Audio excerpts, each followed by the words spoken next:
What's good with it, y'all? We already know what it is. Demon Night. Back at it again. It's your boy Gullah. Just give me a minute and get my sources together, y'all. And remember, I don't own the rights to this music I'm playing. It's gonna vibe out.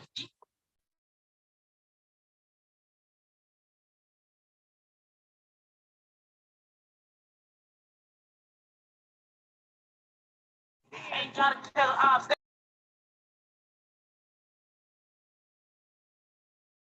Power like 200, we be wishing a nigga spin. These niggas ratting on camera till they fun. Niggas telling. Niggas running with guns, they shoot back. Niggas belling. I pick my bones, the flow send me go finesse. Brody crack a step, he drop his stack through the tank. We talking no mothers, they say serious as a fed. Pick the modest body, let it cook it to his head. I know that back door up, I keep him straight under the bed. Said I was doing fuck the house, them niggas dead. You merching on your mess, but ain't get back. I can merchant on your mystic bitch flat. Niggas always having bodies, ain't do that. Time to hang with different niggas, put this trap. Dumb. Nigga try to trade his pipe, now he a pack. I ain't fucking with no side, they get clapped. He a killer on the app, that shit be black. But on the hit, we want for my struggles really dumb. We tell you niggas there the way we face it. All my struggles know it's flat, they can't quit. I fuck that bitch and use this cup. That ain't it. That my name for some pussy, that's that gay shit. Don't call my phone about no price. All them single bitches. We poppin' any club, we'll get they face, niggas shook. I cut my clock and say what up like I'm Nook. When it comes to talk about school, I ain't never been no rook. I like a hood bitch, they suck dick, I'm merchant, yo homie died. You still ain't did shit, a real bitch, I need attachment for that switch. Don't tell my shorty fat, they wanna kill, they already own it. Motion on your man, but they get back, I can merchant on your man, that shit flat, niggas always claiming bodies, they do that, trying to hang with different niggas, put this trap, dumb, niggas try to say this fight like he a pack, I ain't fucking with no side, they get clapped, he a killer on the app, that shit be bad, when on the hit, we won't throw my shorties really dumb, you ain't right, shut the fuck up, them niggas ain't outside, shut the fuck up, all they homies die, shut the fuck up, I hear they homies trying, shut the fuck up. You ain't never slide. Shut the fuck up. Them niggas ain't outside. Shut the fuck up. All they homies die. Shut the fuck up. I hear that.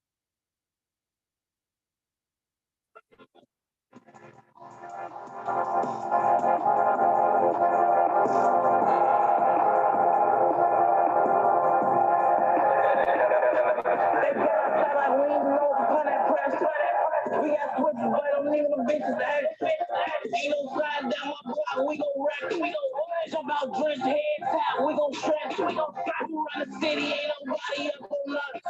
They know what's up, we spinning blocks, give them blocks. The straight know we 60 blocks. And if I own my Drake, boy, you better duck. I just hit this bitch in Houston, so I'm on one night. Once I let you know what's up, go ahead and book your flight. Trying to overstay her welcome, I don't want no way. Take it down, she in her feelings, I fucked up her life. Brand new Glock 23 got me feeling like I might. Ain't none of my niggas ever got took for they pipe. You done lost your rights. Niggas scared to go tell cause they can't fight. It's that before the time I'ma die by mine. Freedom members in the county really doing time. Them niggas always have me working overtime. Get money up inside so I won't drop a dime. They get us started lean. Good with it, James. Good with it, bro. We switches, but I'm niggas them bitches ass. Ain't no sliding down my block. Get my sources together, man. Jump out, drench, head top. We gon' stretch. Who run the city? Ain't nobody up on us. They know what's up, we spinning blocks, give them flops. Riding in that straight, know we 60 plus. And if I owe my Drake, boy, you better duck. SRTs, they too fast, turn your lights off. Niggas ain't see me coming, so I took off. No, I really run my hood, I'm like a Crambo. Don't wanna fuck, just want the neck, I'm trying to get off. Never know when I blast, keep my mask on. Just pulled up, I dropped the phone in the styrofoam. Any nigga wanna play ball, we can get it on. I ain't trying to talk to ops, fuck up on my phone. We don't want no leg shots, we trying to hit his dome. Got some loaf and creep up, we gon' send them home. Keep a 30 out with me, so I ain't never alone. Hold my goods, he never jam, that's my doggy bone. They get on style like we ain't know, put that pressure.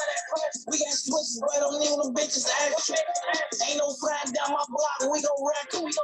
Jump out drenched, head tap, we gon' stretch em. Who run the city, ain't nobody up on us. They know it's so we spinning blocks, giving flux. Riding in that straight, know we 60 plus. And if I up my Drake, boy, you better duck.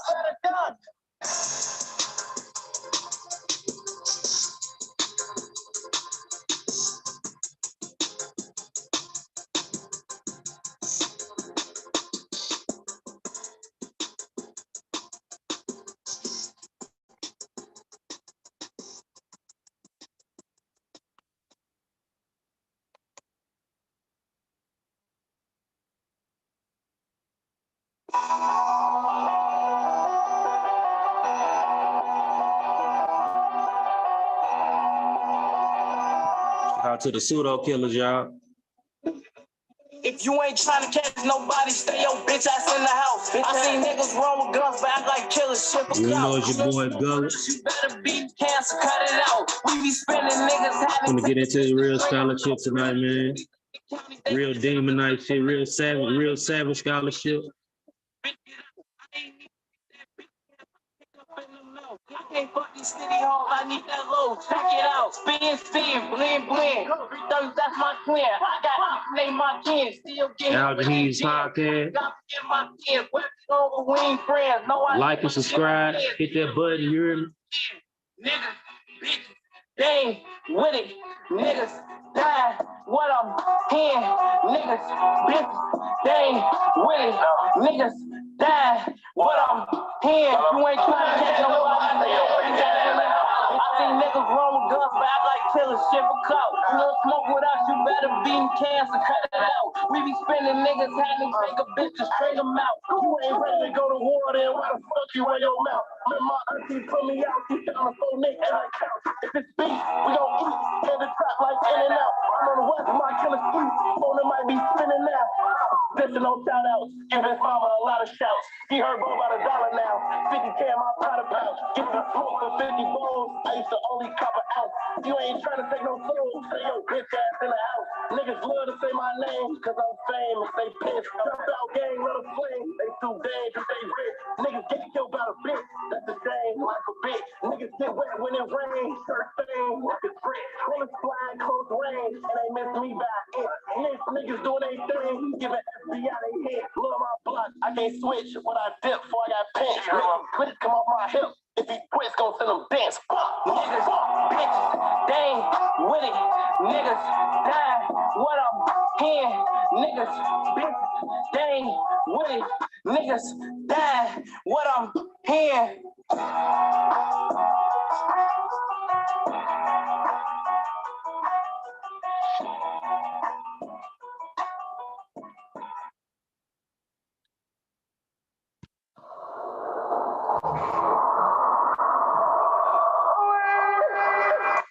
It's raining. He looking at the ghetto from my window pane. His brother died. And this young nigga can't even feel no pain. Is he gon' ride?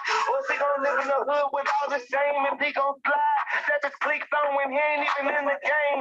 But that's what it is when you born up in the field. Ain't no flies or death but still just some animals stepped to kill. All the youngsters slept the youngsters at school. They skept a meal.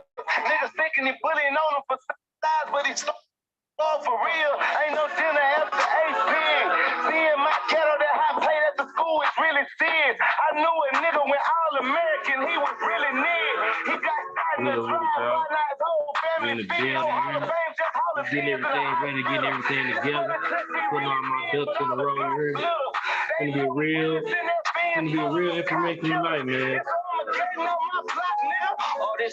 Might have some guests tonight. Everybody ain't watching the game. I know people probably watching the game right now. You know I'm exotic soda. I know people might be watching the game tonight. I'm just getting my ducks in a row. Getting all my arsenal together, you hear me? Got one of my secret weapons right here. Y'all already know what it is. Can't nobody go, man. People ain't reading this book though. I got it though, but other people ain't really reading this book. See that? Oh yeah, we finna get it in. I got more sources too. I got PDFs and all that. I got all type of arsenal in the chamber, man. Real. We got magazines over here, bro. You finna get it in. Welcome back. I know it's been a minute. Since I've been on, man. We finna get it in. We get it in tonight. I'm finna keep doing this. My time a little more freed up now. And do this again. It's finna start this segment from now on. It's finna be Demon Night Fridays, you hear me? Because Gullah, I'm the scientific demon, you hear me? We're finna get in with this real scholarship. We're gonna build. We're gonna slow it down. Ain't gonna be no over talking nobody, none of that. We're finna get it in. Just give me a minute. I'm getting all my ducks in a row. To discuss this, we're gonna talk about Nubia. We was talking about Nubia earlier on Brother Jonathan podcast. Shout out to Smash Rockwell, my brothers over there. Shout out to Unc. Shout out to Pseudo Killers. You know, if y'all get a chance, check out Unc debate tomorrow, brother Sanchez. Unc gonna smack that up. You know what I'm saying? I already know what it's gonna be. It's gonna be a landslide. You're gonna kill that dude, man. Even though I know at the end of the day, the dude ain't gonna change his mind, friend. He gonna be on the same pseudo shit. But I'm gonna bruise his ass up. I already know. No, just give me a minute. I'm just getting all my ducks in a row, y'all. Just bear with me real quick. Just rock with me.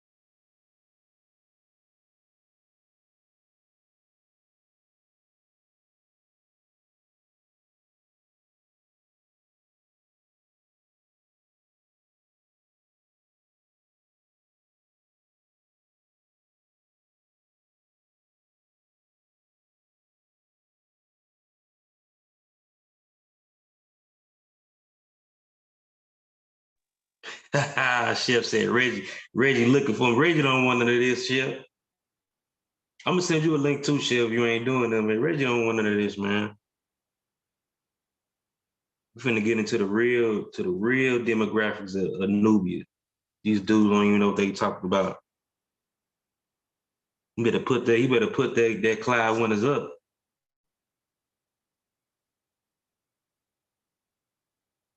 Reggie coming out here shooting. Reggie coming out here shooting with high points, man. His guns jamming up. Reggie guns jamming up. He ain't no real pseudo killer.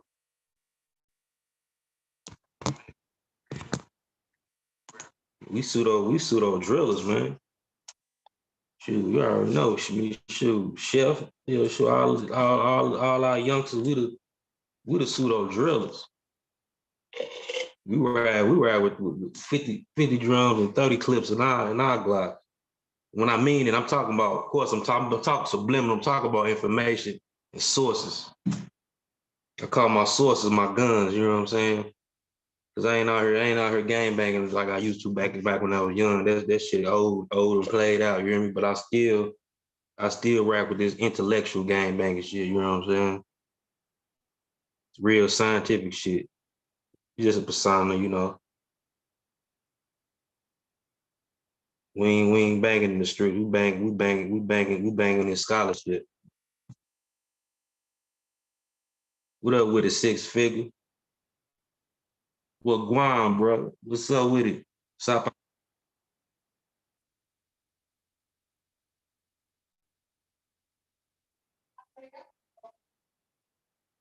Just give me a minute.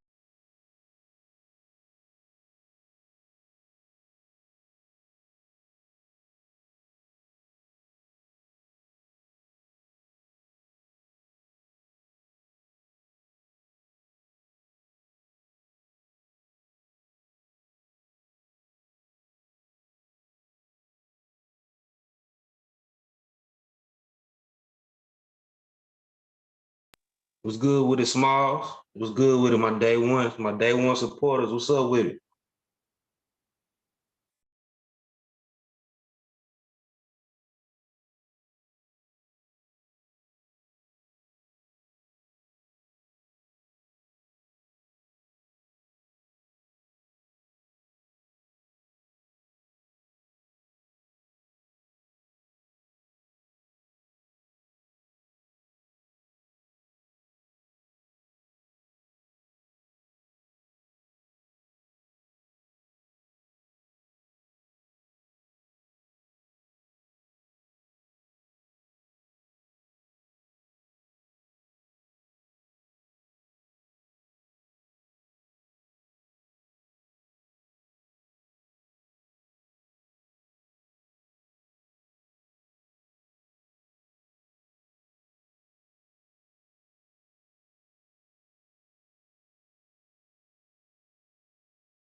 Yeah, I'm back. I'm back, y'all. I'm back, fam.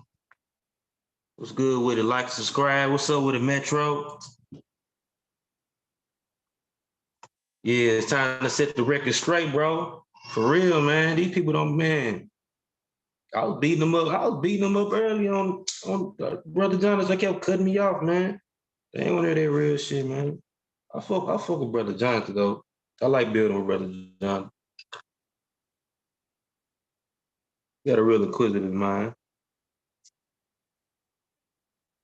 But I just like to everything to be on point. You know what I'm saying? Yeah. All the information to be on point. Tell it like it is. We ain't gonna sugarcoat nothing. We ain't gonna sugarcoat nothing. You know what I'm saying? We gonna keep it real. It ain't nothing wrong with smoking neither. You know what I'm saying? Well, I don't know what Brother Uncle talking about, but smoking weed don't got nothing to do with my scholarship. I'm still getting it. I'm drinking like a grown man. I'm grown, you hear me? Drinking responsibly. And we finna have this high level conversation. Just like scientists do. When scientists get together, even when they ain't on the job, they having high level conversations with each other, drinking. Just like any other like at your job when you go to the Christmas party, everybody, drinking, having fun, shit they talking about. They might be talking about work. You know, talking about no person, they having a high level conversation. Some people just don't got it equipped in their mind. Some people just don't got it equipped in their mind. Yeah, they just don't got it. Some people just don't have it already. Like Brother Sanchez and all them pseudo, they just refuse to research, or I don't know, they maybe just don't have the methodology to research. Just don't have the methodology to research ever. Some of these dudes, I don't think some of these dudes even pass middle school, or even high school, or even graduate. You really got to check some of these dudes' educational background too. Like these dudes coming out on YouTube, talking about they teaching and all this, and then the information. You don't know if they even passed high school or passed the 5th grade. You know what I'm saying?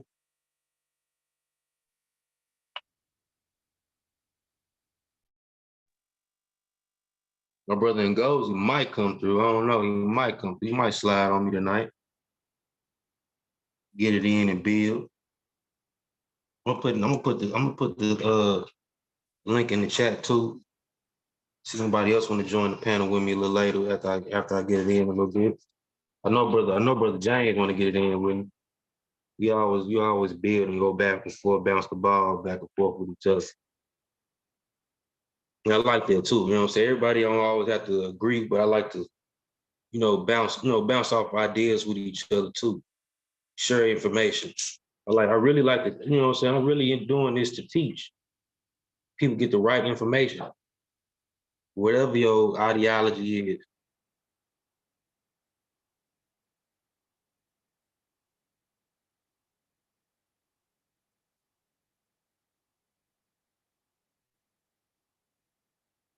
Hold on real quick, y'all. Hold on, fam.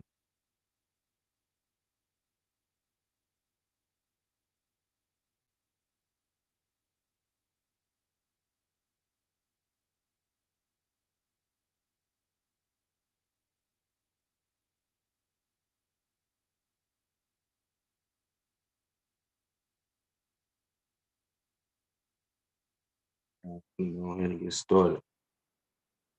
I'm gonna share my screen. We're gonna get into the demographics of Nubia and really, get into detail and know who the Nubians are. Because when people know Nubians ain't just no monolith. People say Nubian, they think it's just this one thing. They had this thing in their head, and they think it's just one type of people. You had different groups of people, amalgamating together, and people had Pacific cultures. You have Pacific cultures all throughout the area. And I'm gonna let you know who was who of that region. I'm gonna start off with the wiki too, but we're gonna get into the actual sources as well. I'm trying to get my screen together.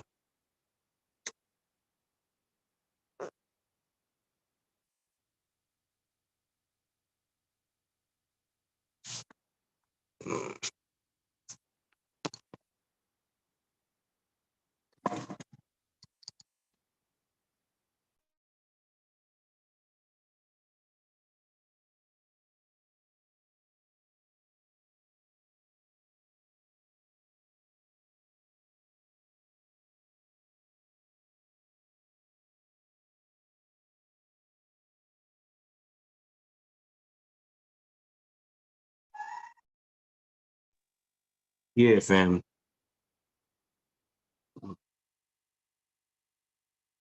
Chat. Okay. Okay, let me go into the sources. I'm share my screen real quick. I'm gonna start out with the wiki though. Share my screen.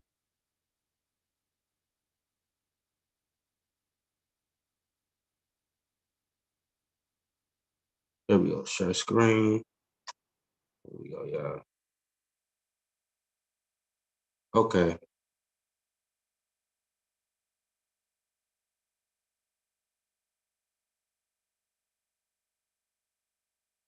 Y'all see that? Nubia. You can get to the region first and some of the history.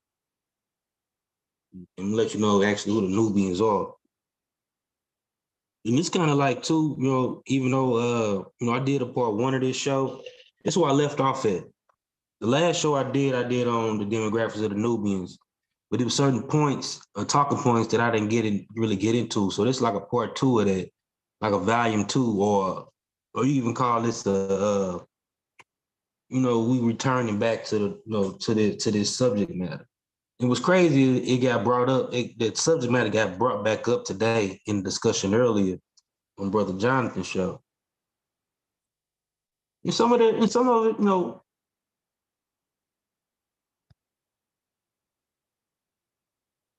and some of the stuff I'm gonna fuel in too, you know what I'm saying? Some of these points too gonna kill some of the arguments that Reggie made too about Nubia.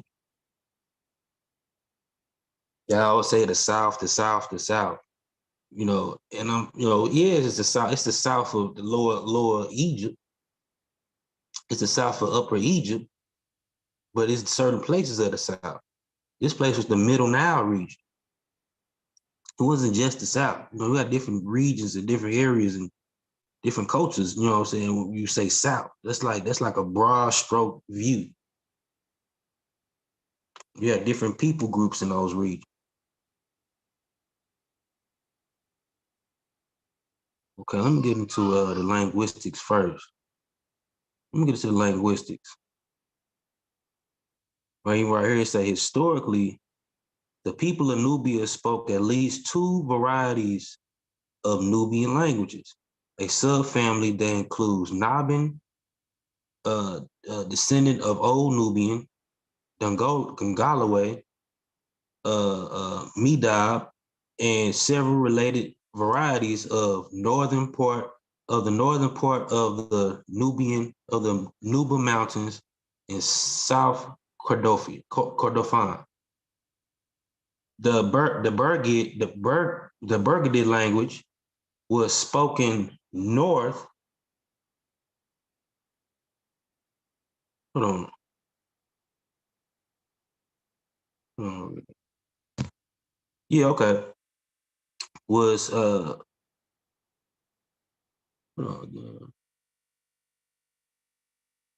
he said where the Middle Nile at area at. Okay, I'm gonna let you know where the Middle Nile at, man. First, I'm gonna let you know where the Middle Nile at first. And we're only gonna get it in, dang. But hold on. Let's start sharing real quick. Then we're gonna get back on track.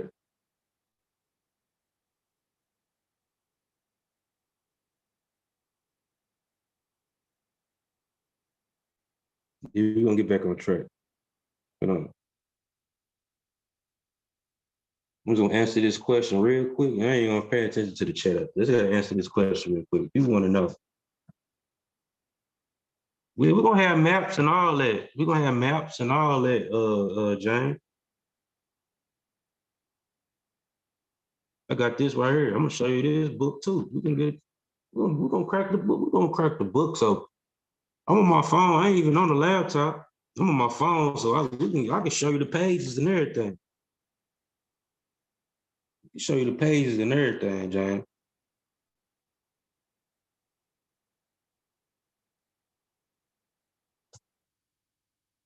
This is Christopher Aaron. African Civilizations.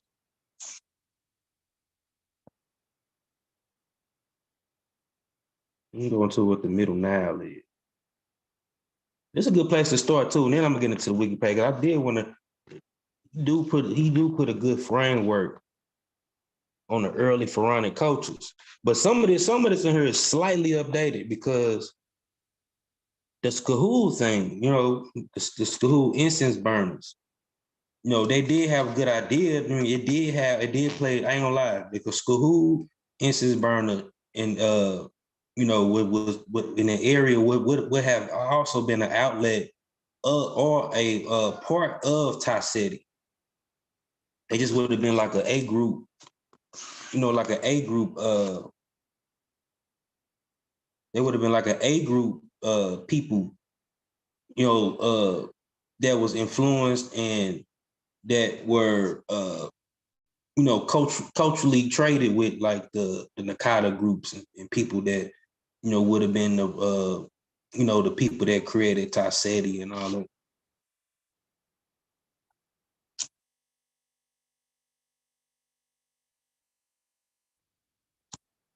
Yeah. The Nubians that were closer to the Egyptians. But you got to be careful. That's why I'm really getting into the demographics. Because like even the Nubians today, they're a product of this history, like of these different people groups. Even though most of them speak Nilo-Saharan language today, even the ones that speak a Nilo-Saharan language that are Nubians are mixed with other groups that was in that area. Like, like Egyptians, the Bija, and different Cushitic and Afro-Asiatic groups. And some of them groups assimilated into being Nubian. Some of the, like, for instance, like the Bashari group, the Bashari people, the Bashari Beja, they went damn near, like, they went extinct because they diffused into the Nubian population, into the Ma'a population. We're gonna go into that too, because Nubian really is, bro. Even when we go into the language, we call it Nubian, or even Nabin. The Nabin language is, they call it, like, they call it Nabin themselves, but that was due to them being influenced by Rome.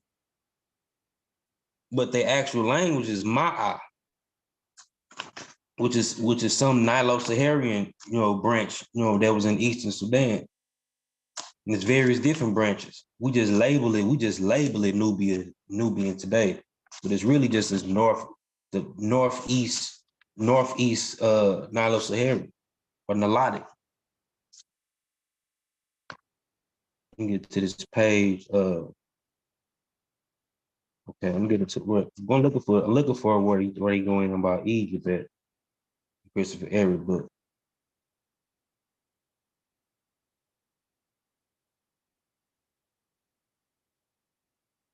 Okay.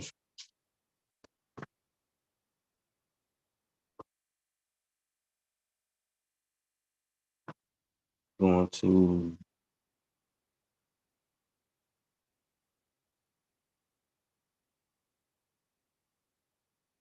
goes into the pharaonic, creating of the pharaonic kingship. And even then too, the kingship is just one thing. The kingship is the politics. I found the page too. But the kingship is just the politics of the culture, the hierarchy, stuff like that, how that was formed, how the regalia of the kingship was formed. But it wasn't just one culture. It was a combination of different cultures that created that pharaonic kingship. It was like a trend, like a style. When certain groups, certain tribes living in a certain area, they share certain ideas and cultures with each other, even in competition. Some of these tribes had competition with each other, so a lot of them start thriving, or start idolizing, all based on the same ideas, same concepts. Because them, living up, being neighbors with each other. And this pharaonic style, which partially come from some of the style partially come from Afro-Asiatic cultures, or these early Afro-Asiatic speaking cultures. And some of it come from, and when I say Afro-Asiatic, it's two different Afro-Asiatic groups, major groups. Two major groups, even though they did have, sub branches as well. But the major groups were these, the Cushitic speakers, like the Proto-Bija, and there was other Bija or Proto-Bija dialects that even died out. That ain't even around no more. Like the C group, the A group. There was Afro-Asiatic Cushitic speakers. And a lot of scholars, even experts, say that today, and I'm gonna show that too. And you had the the North, what Christopher Eric called the North Euretric speakers, which is the northern cousins to the Cushitic speakers, who were who live longer in the central Red Sea area. Because not a lot of those Red Sea areas coming up from the Horn of Africa is like the ancestral lands for Afro-Asiatic speakers. When you get to the Proto-Armadic speakers, which is the most basal Afro-Asiatic language family. When I say basal, I mean closest to the common ancestor, or closest to the common root. That's what basil mean. People that don't know what that mean. They like the Amadic language today, even though it lives on today, will be closest to the ancestral language of Afro-Asiatic altogether as a family. Even though it's a branch itself, but it come out of that cluster of the original language. You said the B side of it.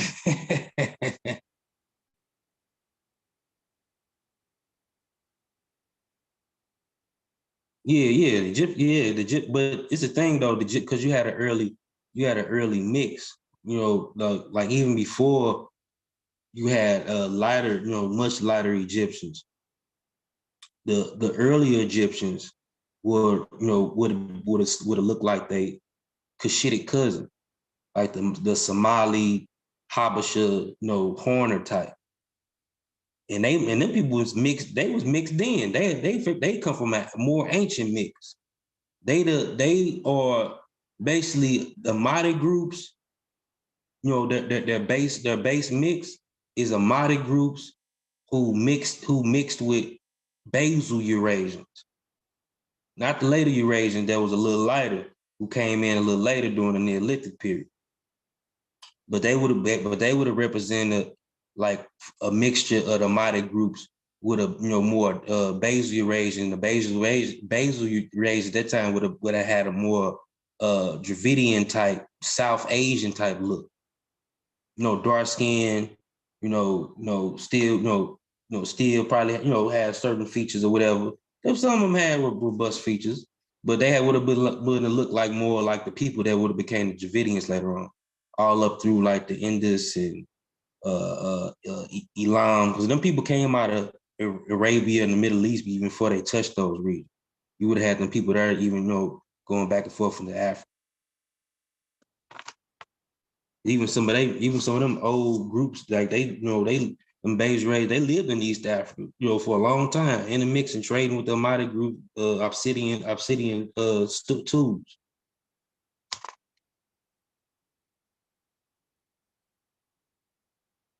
Yeah, people come way before Egypt ever existed. Okay, I got the book now. I ain't gonna get off the subject. I got the book right here. Let me flip the camera.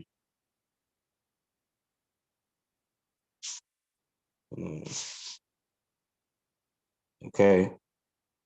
Christopher Everett right here. Okay. Right here it say I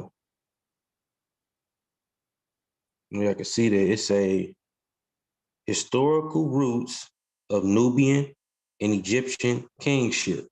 And this is the kingship. Even though the kingship do reflect the culture,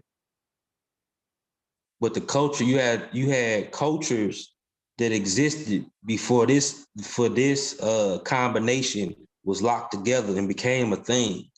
You had different tribal groups in their region along the Nile, different ethnic groups that some people are more related to others than others are. You know what I mean?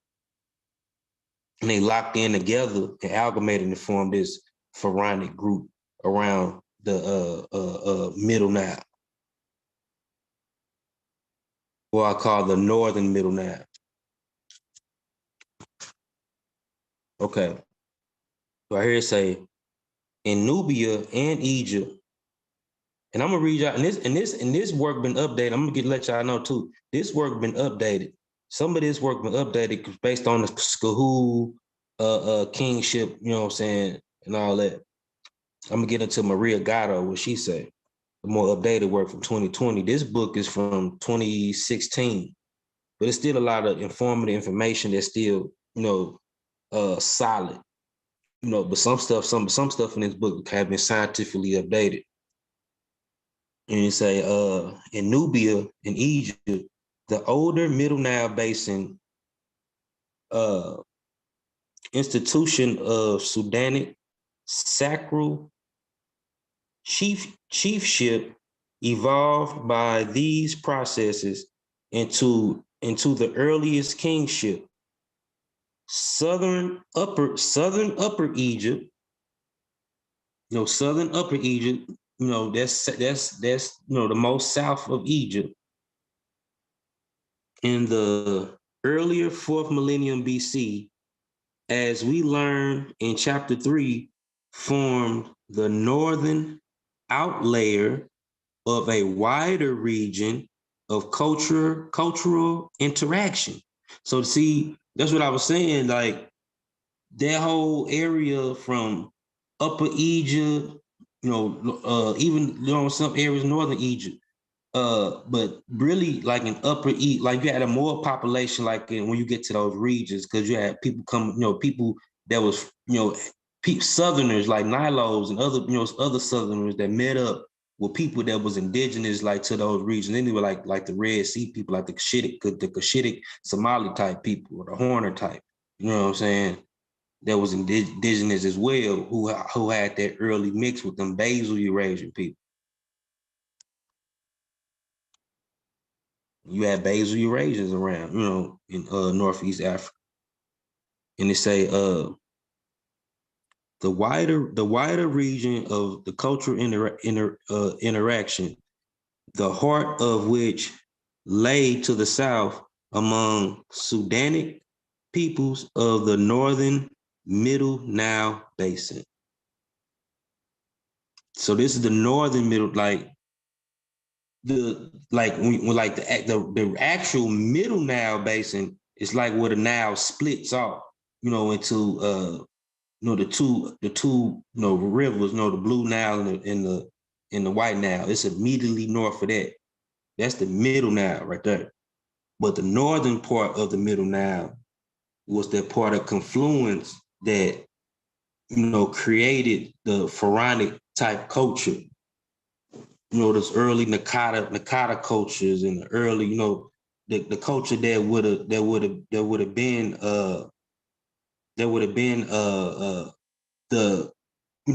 they created they fused with the incense burners in the areas Kahoot. Okay, and even what I heard it say okay, the northern. Okay, I said I'm gonna go back. It say the heart of which lay to the south among Sudanic peoples of the northern Middle Nile Basin by 3500 BCE. A cultural world of sacred chiefdoms and petty sacred kingdoms had come into being along the Nubian stretches of the Nile.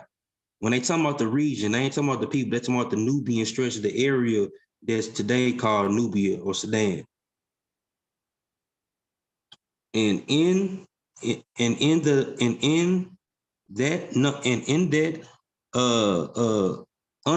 undergirded this social formation took hold also in southern Egypt. As previously noted, the steppe cattle keepers who raised up the megalithic arrays to the west of the Nile around Nabta in the fifth millennium BCE became significant contributors to the ritual and ideology in these states. See, they was a contributor. When people like, oh, just Nakata, started Egypt. You know what I'm saying? It's just Nakata culture. No, the Nakata culture, which was, like I said, even they was a mix. The Nakata culture was predominantly not Nilo-Saharan, who at first were actually hunter-gatherers, who adapted pastoralism based on competition, living alongside their Cushitic neighbors. The Afroasiatic speakers, got hooked on to the game a little bit earlier, based on the cow pastoralism before the Nilo-Saharan speakers did. And some groups had, and other groups didn't have it at first, like the Cushitic speakers. Some of them developed at the same time as the certain Nilo people did, when it became a trend. And that's when the actual cattle cults started. You don't get like what Reggie be saying, the cattle coast, this is what started pasture. He think that's what started pastoralism. The practice was already there. The cattle coast was the result afterwards. That's the later, that's the later shit. What's good with it? What's good with it, Sosa? Well, I hear it say, what's good with it, Sister Juju? Okay.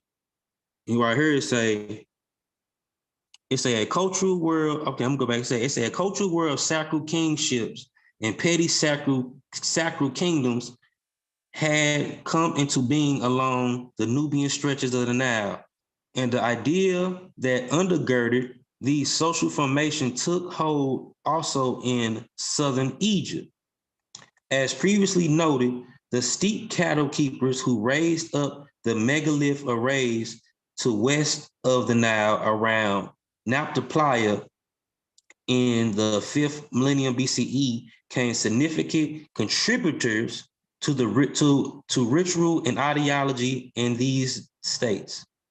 For a while between 3500 and 3200 BCE, the most powerful polity may have been Skahul state. But it's been some update on this information. And I'm gonna get into that later. Who's still gonna rock and just see what they were saying, saying at first about it, but they got more detail about this now. And saying that they might not even been the most powerful. They just might have been just a part of a whole nother union and what would you call it, integration of an earlier people, even before Egypt. And it's been the Skahul state. The most powerful would have been the Skahul state, located in northern Nubia stretches of the Nile, just south of Upper Egypt. The pictorial documents left by its kings lay claim to having conquered and ruled over Upper Egypt for a time. The Skahul kingdom had strong connections both up and down the Nile.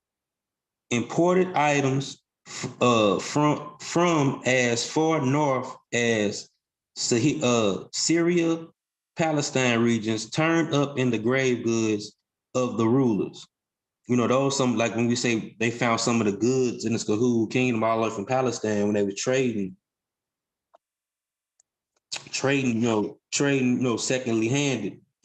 But they was getting that stuff trading with the Nakata culture. Because the Skahul, which I'm gonna get into later, was in actual detail. The Skahul was actually the A group people, were people that we call the A group, because they even starting to change it, that they changing the identifier of A group now. Maria Gatto mentioned that in a more recent find, and that I'm gonna show y'all that source too. And right here it say the Skahul kingdom had strong connections both up and down the Nile. Imported items from far north as Syria and Palestine region turned up in the grave goods of rulers. At the same time, the kingdom formed the northern outlayer of the Middle Nile. At the same time, the kingdom formed the northern outlayer of culture area of the Sudanic civilization. And let me read that again. I think I skipped the part. It say, at the same time, the kingdom formed the northern outlayer of the Middle Nile culture area of the Sudanic civilization. And when they talking about the Sudanic civilization right here, he's talking about the Nilotic culture, the northern Nilo-Saharians. Because certain regions, they would have been dominant in certain regions in those areas. In certain regions, some of the Cushitic groups would have been more dominant. and they influenced each other. They even stylized after each other to even form the pharaonic culture. And right here it say, okay, where was it? Okay, and it say the affinities. Okay, the affinities of locality made pottery of the kingdom show its people to have belonged to a wider span of related Sudanic societies existing at least as far south as the influence of Abiy and the Nile, 1,500 kilometers upstream from Skahoo. And a lot of this stuff is going to slightly change when I show you the more updated work. Some of these ideas, but this was a hypothesis before they found other things. But I ain't gonna take it away from Skahoo, though, because Skahoo was, out of the A group culture, was wealthy compared to other A group cultures who were more of nomadic and pastoral type people. The A group culture that was found in Skahoo, they were more semi-nomadic. They adapted some of the culture from the Nakata people. This what's up, Sauce. Appreciate it, bro. I'm gonna put the link in the chat too in a minute so I can build, and reflect off other people too.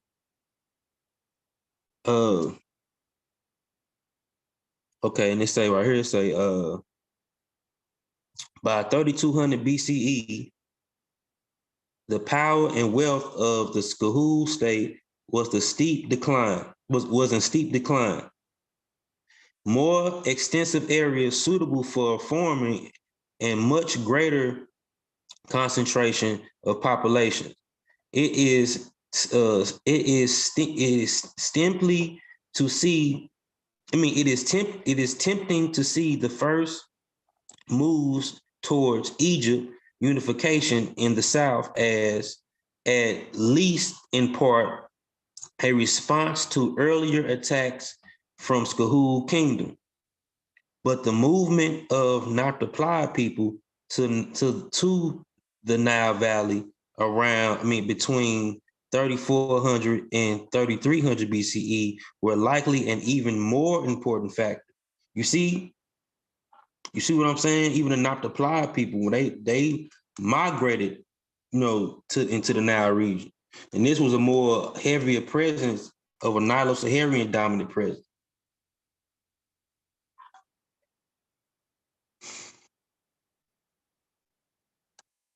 And they, put some of their culture into something that was already going on and formulated.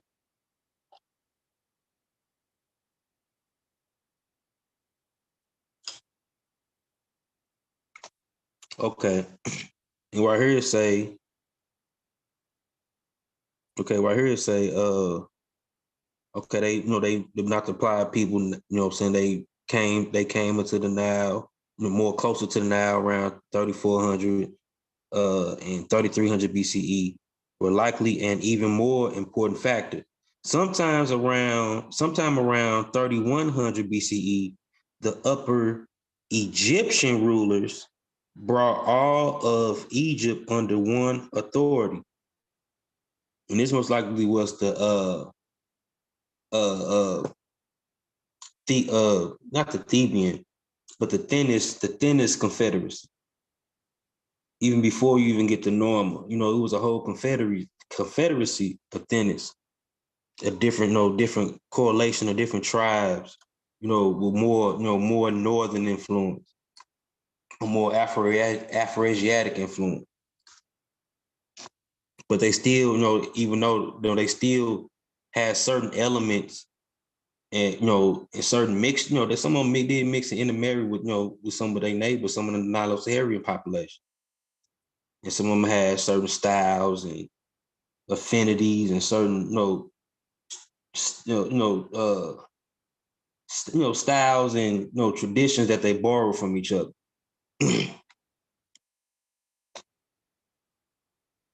Right here say, okay, 3100 BCE, the Upper Egyptian rulers brought all of Egypt under one authority.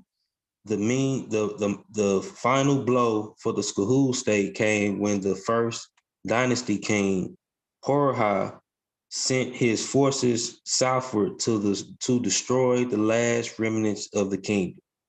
The unification of Egypt in the last fourth millennium completed the social and political transformation of the country. The sacral chiefs of the Middle Nile Basin culture area became the divine kings of Egypt. You see, at first it was just sacral king, sacral king. When it was a Nilo-Saharan Cushitic, influence. Because even the Kushites, like and when I say Kushite, I ain't talking about Kerma, the people of Kerma. I'm talking about Afro-Asiatic speakers. Like me personally, I'd rather call these people Central. I'll say Central Eritrea people, so I don't even confuse them with the Kerma people, or what Egyptians called the Kerma people, Kush, Kushites or whatever, or people of Kush. With these Central Eritrea speakers in the Red Sea, when I mean it, I mean like the Beja type people, some of the Somalian type, or even before the Somalis, these type of, Afro-Asiatic speakers, like the family that speak Cushitic, which will also be a cousin to the much northern Egyptian languages, or the northern Eritreic languages. Because the northern Eritreic languages branched off into, Proto-Chadic, Egyptian, Amazigh, and Proto-Semitic. And right here it say, the unification of Egypt in the late fourth millennium completed the social and political transformation of the country. The sacral chiefs of the Middle Nile Basin culture area became the divine kings in Egypt. So it went from being sacral king, sacred, sacral, even the concept of sacral mean, sacrifice, that debunks all that shit they were saying about, sacrificing and shit like that. They was doing human sacrifices for the king. That's what it means. That's how sacred these kings were, that they had, that their servants and all that had to be buried with them, even though they're animals and things of that nature for the afterlife. And I said the sacral chiefs of the Middle Nile Basin culture area became the divine kings of Egypt, who as late as the start of the afterlife. At start of the third dynasty, and they say who look right here, who as late as start of the third dynasty still required human beings to be sent along with them into the afterlife. As part of the same historical drama of unification, the separate local deities of Egypt's pre-dynastic Afro-Asiatic, hold on, it's showing right here the different people connecting ideas, like I was saying. Right here it says, as part of the same historical drama of unification, the separate local deities of Egyptians' pre-dynastic Afrasian, which is Afro-Asiatic religion, were co-opted into a new religious synthesis. They became gods in a newly polytheistic religion, a religious unification of the country that paralleled its political unification and gave the peoples of the formerly independent small polities of Egypt an ideological stake in the new state. These Afro-Asiatic speakers became more dominant became more dominant, like after the, more Sudanic, the more, Cushitic people was dominant. The more people, the Nakata groups, the people that were more, more indigenous to like the northern Middle Nile, the northern Middle Nile, all the way up to, their cousins or relatives in the lower Nile, the Delta area. And they say an interesting light is thrown on how sacral leaders becomes a divine ruler if one looks at this religious context. South of Egypt under monotheistic Sudanic religion, which is the Nilo-Saharan type religion, they were monotheists. I could prove it on a whole nother. I'm gonna talk about that on a whole nother show. It says the Sudanic religion and the later kings of Nubia and other states of the Sudan belt of Africa retained their sacral aspects. So they were still like, even when like Egypt became Egypt, the other tribes, the more traditional tribes that had older tradition, they were still practicing their sacral kingship, where they bury certain people with with the leaders of the chief. And that culture and that aspect actually comes out of that Nakata type culture, them northern or the northeast Nilo-Saharan speakers. No, they ain't make that up, Sadi. That's real shit. This Christopher Eric, bro. This Christopher Eric. If you ain't seen The Civilizations of Africa. And they even said it. I can even show you the Oxford Handbook of Nubia. We're gonna crack that open too, and that's a PDF. You will see it on the screen. And you right here under the, okay, I read it, say they monolithic, and it say, they retain, that's what I say, the Sudanic belt of Africa retained their sacral aspects, but could never become viewed as gods into polytheism. It was possible by the time of the third dynasty for a king to convert to the claim of sacral status into a claim of being included among the gods. We can therefore speak of divine kingship in relation to the Egyptian culture, but the only sacral kingship within the context of Sudanic civilization itself. And it kind of just get into, what I was talking about, the different cultures combined, and like even right here,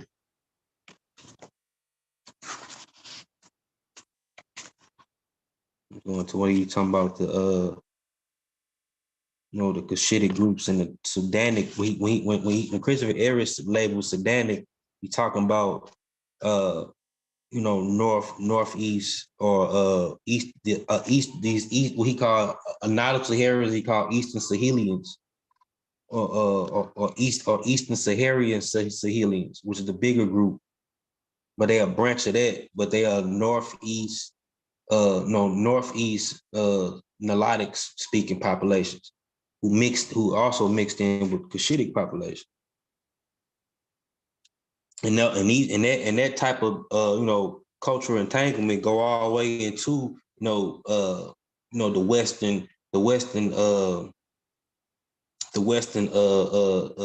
desert, Egypt, which is the western desert of Egypt, also called the Eastern Sahara.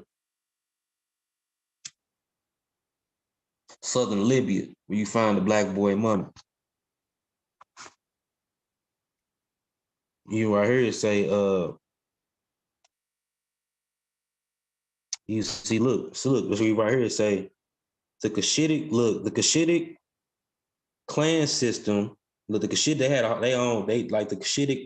the Cushitic, when I said the Cushitic, I'm talking about the, when I said the Central Eritrea, what's he saying? Cushitic language family. He ain't talking about the people of Kerma or Kush, the Egyptians talking about. Talking about these people that, live along the Red, that's predominantly that, they ancestral lands from the Red Sea region. And they speak this particular Afro-Asiatic language family.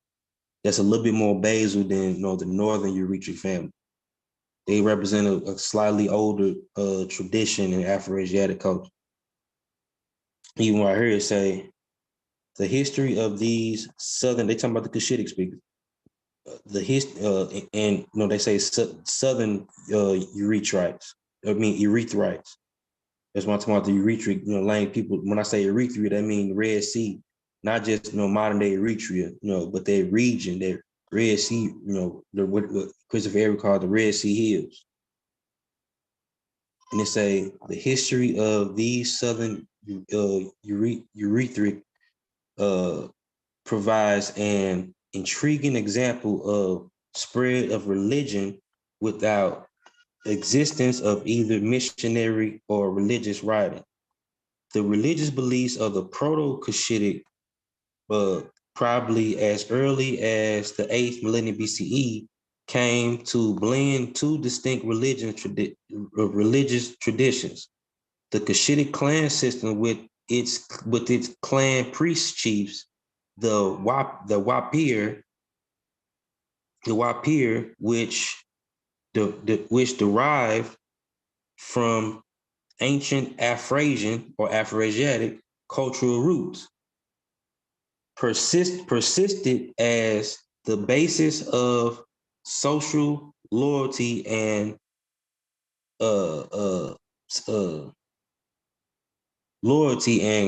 cooperation among the Proto-Cushites.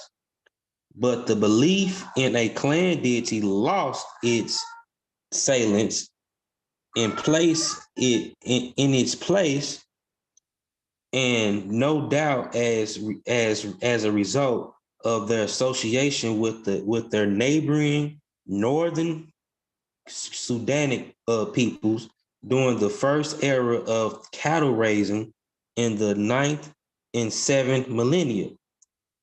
So they was just, the southern fringe of the cattle, the cattle raising, and they created the cattle coats out of that combination. The early Kushites adopted the Sudanic concept of divinity, which is more of a monolithic concept, even before Christianity. The Nile-Sahareans have like a one God type of deal in Africa, even before Christianity. But that idea, for us, like the Cushitic groups, becoming sacral kingship, becoming a trend, became popular coming from the Nilo-Saharan tradition, and they fused it with their own, ancient Afro-Asiatic tradition. That's why we got so many deities in Egypt. That's why Egypt is polytheistic, because the Afro-Asiatic ancient traditions is more clannish. They have clan deities. Each clan had their own deity, and they mixed that with this Sudanic type sacral tradition. And it say they created their own words for the new concept of spirit. For the example, expanded the meaning of the old Cushitic root for the sky, waka, to include both sky and divinity. The Wapirs still had religious duties, but these duties came to be directed toward divinity. The Kushites retained the old Afrasian practices of attributing bad bad happenings to the dangerous spirits along they now sometimes also view evil as divine retribution. And I'm just showing you it's the, that combination. People that's being labels and like that's what they like basically in a nutshell, that's what Maria Gatto talked about when she's talking about cultural entanglement. And I'm gonna put the in a minute. I want some people to build with me too. I'm gonna put the link in the chat if y'all want to build. Just give me a sec. I'm gonna show my page. I'm gonna show my screen real quick. Hold on. Yeah, hold on. And I'm finna get into the PDF too. I'm still gonna crack into that wiki article too. I got a few points in there, but we also gonna I'm also gonna crack into some of my PDFs, some of the sources. I'm gonna show y'all some of the sources I got in Oxford Handbook of Nubia. Just a sec.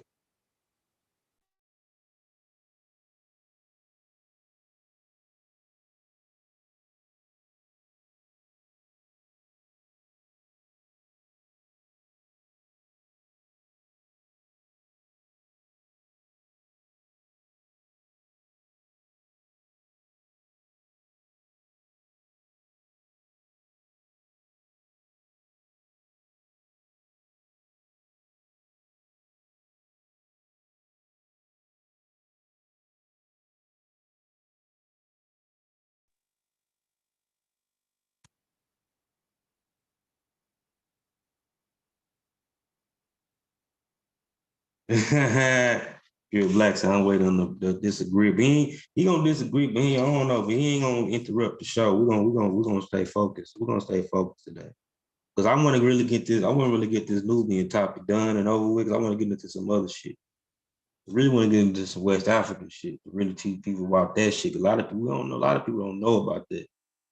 Know about that history. How amazing the Niger culture is. Y'all didn't know that it was two fertile crescents. Like Egypt and the Middle East, the Nile and the Middle East ain't the only fertile crescent. Nubia, Niger, Congo, the Niger area is also a fertile crescent as well. Yeah, hit that link you want to, Jane. Y'all wild. Y'all being messy. Hold on real quick. Let me go back to that Nubian article on Wiki real quick before I get into the then I'm gonna get into the Oxford book for y'all.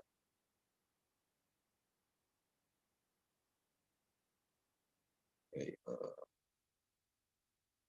share my screen again.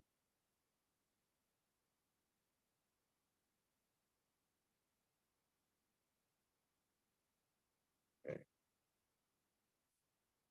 All right now. Right here, okay. So we went into all that. I told them what the Middle Nile was, Egypt and Nubia, or I don't want to say Nubia. I'm just say the Nakata culture, or culture that became Egyptian culture. What was it? Somebody trying to come in. Stop scanning real quick.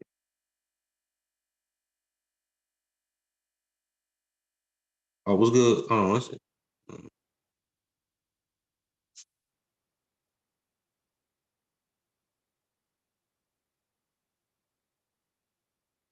What's good? What's good with it? What's good with it, bro?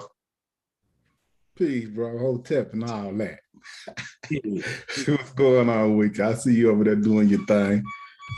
Bro, I was gonna let people know too, man. Even though me and Brother James, we go back and forth. I like stuff like that because we learn off each other. That's how you learn. You know what I'm saying?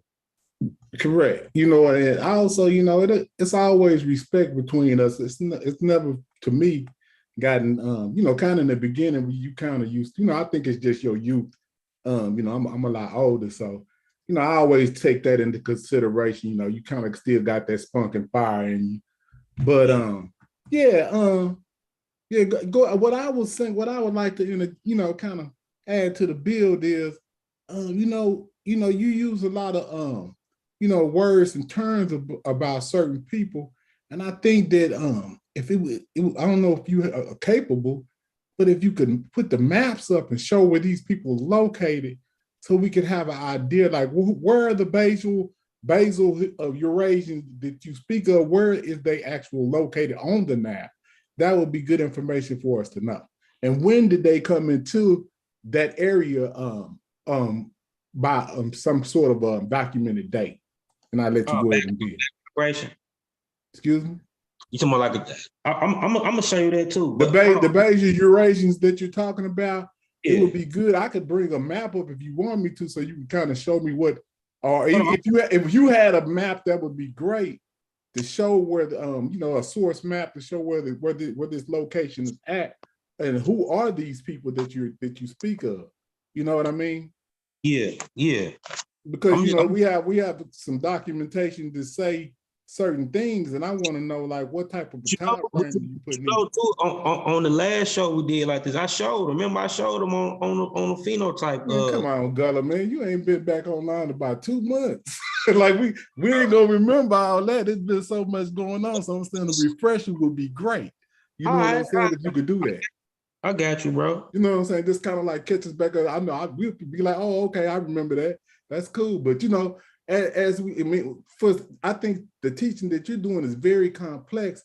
And for most people like the layperson like myself, it would be great if show like the imagery of like location, the documentation that you could kind of show, because I come up under the school of Dr. Clark now, where they say documentation and stuff is the only way for you to be able to present a case. You know what I mean? Okay. I got you.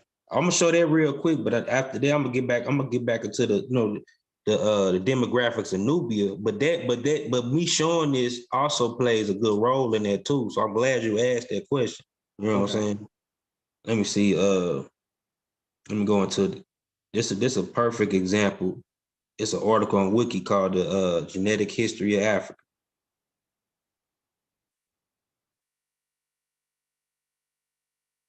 Okay. I'm gonna show this, and then I'm gonna show some visuals of what the people might have looked like.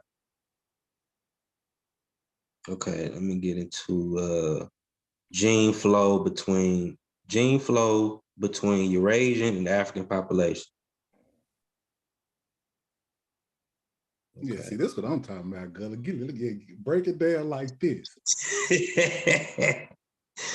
Okay, I'm getting to right here. Because you got two different schools of thought dealing with the Afroasiatic, but you have one group that say that they came out of Levant or whatever, and you got some that say they came out of Africa. But what's crazy is the Levant theory is actually a weaker argument. You have more arguments on what area in Africa that they came from than them coming from the Levant. Like some people say they might have come from the Eritrean area. Some people say they might come from a deeper area in the Horn, or some people just say they might somewhere up in North Africa and travel down certain regions. Okay, so hold up though. What's your position? What do you say? Personally, where you lie at in that argument? You say one of them say they come from the Levant, and then another one say, and I heard what you said, and that was kind of wild, because you said that it's more evidence coming from the African side of the argument, and that's kind of wild to hear you, Gullah, say. So go ahead. I've been saying that. That's my. But you kind of convoluting a little bit, Gullah. You know what I mean? Because it's like a back and forth thing with these people migrating, like linking up with these basal Eurasian people for a long time. Okay, now bam, hit us with the time frame of this migration that you talking about. Okay, when did this happen? I'm going into like pre. When we talking about the early Afroasiatic speakers, we talking about like what we actually would be like Proto-Amadic. You know what I mean? Like, proto-motor man. You know what I'm saying? Them people, the earliest Afro-Asiatic speakers. Hold on. Stop right there. So you saying before Moto Man, right? And so that's giving me a time frame of what? So what did they say he was? 3,000. They said Moto Man was what, 3,000, or was he 4,500 BCE? But he a person of that time, reflecting the people of an older time. He was like a person that was still practicing an older Afro-Asian tradition. Hold on, slow down, Gunn. Hold on. Oh, you still didn't answer the question. I'm getting there. I'm trying to get a date on Moto Man. Was it 4,500 or 3? Around 4,500. Yeah, around okay. That's what I want to know. Yeah, okay, but they was like they were, even though they still lived in that time period, which would in history will be more recent. In the big stretch, bigger view of history. But these people, that tradition that the Motor Man would have represented, like the Madic or the older proto-Madic culture, that go back to the early Afro-Asian speakers. Okay, then stop. Okay, now why are you using Afro-Asiatic? Why are you using that as a term at that time? That's why I said proto. So you're saying before the Afro-Asiatic came into play, right? Is that what you're saying? Yeah, because whenever that language was, it most likely broke off of some type of Nilotic language, and it became fully Afro-Asian language when these people was mixing and matching with these Basal Eurasian. Okay, so now bam. So you giving them what time frame are you giving them for this switch? Somewhere around 20,000 20,000 years ago. That's what I'm saying. Now you done went too far. I've been trying to get there, but I'm just waiting for that 20,000. That's where the contention is, Gullah, right there. But listen, Jane. Yeah, but even this before Afro-Asians even this before they even start practicing full-blown farming. They were still hunter-gatherers and shit. It was still a hunter-gathering culture during this time. But they was hunter-gathering. People don't understand hunter-gathering ain't just hunter-gathering. Certain cultures of hunter-gatherers in Africa had did shit specialized. You know what I'm saying? They gathered and hunted specialized foods that later on became the foods and stuff that they cultivated to survive, and that became farming out of that. You know what I'm saying? And like even before then, like I was talking about that proto-Afro-Asian language go back earlier than that. That go back to like around 48,000. Like that. Hold up. In what area are they speaking these proto-Afro-Asiatic languages in? Where is this at? What area are they in? I say somewhere around Sudan. Somewhere around Sudan in that Red Sea area. Would you say that's where it originates at? That's what you're saying? Yeah, where them cultures split off at. Where them early Nilos split up. You know what I'm saying? And some became like the proto. Even some of them went one way, became the proto Niger Kaddofian speakers. Okay, now this $20,000. I mean, this 20. The younger branches, some of the younger branches became the proto-Amadic speakers, who later on became, the Afro-Asian speakers, going east, going into them Red Sea Hill areas, immediately north of the Horn. But what's confusing me on this is the dating of what you're talking about. Now, if you was to say around 3,000 BC or something like that, I might could rock with you.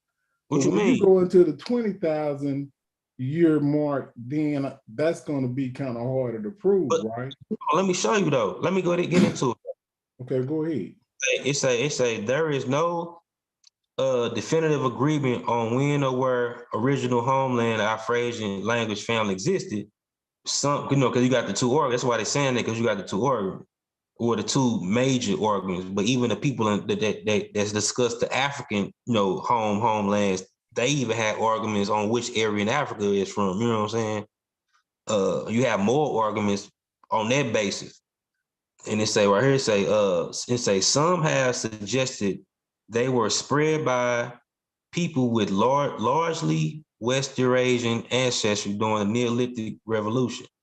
That's the Neolithic, around, Neolithic Revolution started somewhere around 14,000, 10,000, years ago, or whatever. And it's towards northern Africa and the Horn of Africa, outgoing from the Middle East, specifically from the Levant. That's the Asian argument, but that's the weaker argument. I'm showing you why. Right here say this, this hypothesis does not account for the domestication of plants endemic in the Horn of Africa, such as teff, insect, and Niger seed, nor does it account for the lack of evidence of intrusive agricultural populations for the cultivation of wheat and barley or sorghum in that region prior to 3000 BCE. Others argue that the first speakers of Afrasian, quote unquote, Proto-Afrasian, were based in Northeast Africa because that region includes the majority of the diversity of the Afroasiatic language family and has very diverse groups in close geographic proximity, sometimes considered a telltale sign for a linguistic geographic origin. A subset of the Proto-Afroasiatic population would have migrated into the Levant during the late Paleolithic, merging with local West Eurasian and resulting in a population which would later give rise to Natufian culture associated with the early development of agriculture and early Afrasian language, or specifically pre-Proto-Semitic. Okay, yo, Ben, so hold on, stop right there before you go any further. Don't go past that little map right there, right, too. That's haplogroup E. Yeah, so what I'm getting from that particular paragraph of what you just read is the saying, like you said, that most of the evidence is pointing, and then I didn't remember what you said, what you kind of thought about it. No, I go with the African origin. Okay, so bam. So what that says is the Africans remember I said the Proto-Omotic represent the oldest branch of it. Okay, so where do they run into these Eurasians at? Where would they, right there at the Levant is what they're saying, or would you say at the Yemen area? That's the two projected areas, right? Yeah, I say the Yemen area. I say the Yemen area, and some Beta Eurasian came through the Yemen area, and some of them cultures came in through the Levant as well.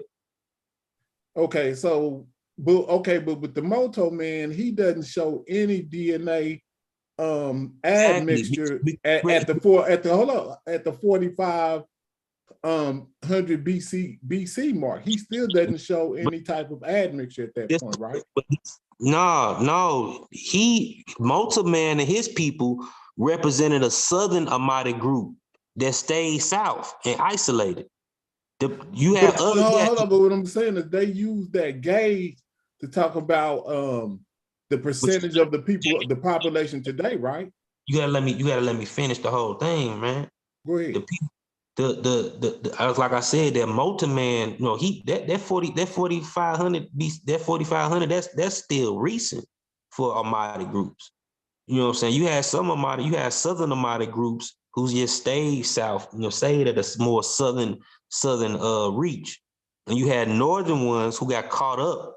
You know what I'm saying? Like much northern, and had a more connection to the people outside the continent. Okay. And them people became the other branches of Afroasiatic families. Yeah, that's what I was just trying to say. That what would be their purpose of using Moto man and using the data that they're using to try to show the admixture accumulation through time? Why would they do that? Because that's exactly what they do with that data. They use that to say that, okay, now that we're looking at Ethiopians today, they have maybe a 20% admixture level Which, by percentage. which remember they made a mistake on that. They did find some Eurasian DNA, but not a lot. You know what I'm saying? Yeah. Okay. Well, the first study or the first paper that they came out in the science paper showed more DNA than it really was supposed to show. The correction came in and it said that it was even less, and it was more in line with what people had already, scientists had already said. But so I have both. I have both papers. As a matter of fact, brought out the correction, which was even more. You know why he had that little bit? Because remember, only reason he had that little bit is because, that Demotic group represented, even though they lived into a more contemporary time at that period, they represent an older tradition, of Afroasiatic speakers. But even the other groups who became other Afroasiatic lineages or speakers of populations, mixed with them groups. You know what I'm saying? The groups that was mixed with Eurasian, mixed with some of them other, groups to a certain degree. Yeah, but the study actually showed that he had zero admixture at the time at 4,500. That's the older information. Yeah, that's the older information. But the new information they found, he did have a little bit Eurasian, not a lot, but a little bit. Well, yeah, I would love to see. So what you said, they did something since 2016 on it? Yeah. Yeah, well, yeah. Come on with that, because I've looked for that and I haven't seen any updated paper, because they asked them whether they're going to update the paper, and they said they didn't know if science was going to do a revision. But that's how they always do. They always put out faulty information and then leave it up for us to try to disseminate or find out what's correct. You'll have Chief X. He'll be talking about the DNA that they took from some mummies in the New Kingdom represents the whole totality of the civilization. You see what I'm saying? And that's just incorrect information, but that's what they do. And that's how they have us argue for weeks and days on end about some information that they falsely put in the mix to have us confused. It's just that we have to put more, like, it ain't just this one wham bam type of thing. It's a lot of complexity into these migrations. You know what I'm saying? It's a whole lot of it ain't just like this one track migrational type thing. It's a lot of back and forth, a lot of overlap. Even right, and that's why I'm trying to get into the base Eurasians right here. Yeah, go ahead. I'll mute out and let you get back to it, unless it's something else you want me to expound on. But go ahead. Okay. Right here it say I don't see nothing on this end either, Gullah. If you see nothing? If you sharing something, it stops. I just see you with a cigar or something. Hold on, I'm looking at I was looking at my own screen, Trip. I gotta share the screen. Okay, bam, there we is. Hold on, here we go. Okay. It's a while many studies conducted on Horn of Africa populations estimated a Western Eurasia admixture event around 3,000 years ago. But listen, hold on, we ain't done yet. That's in 2000. That's in 2014. Hawks in 2014. That migration did happen. That was a more recent migration. That was some of them SLC 4-5, like more recent, Eurasians, Semitic type speakers, like the South Arabian speakers.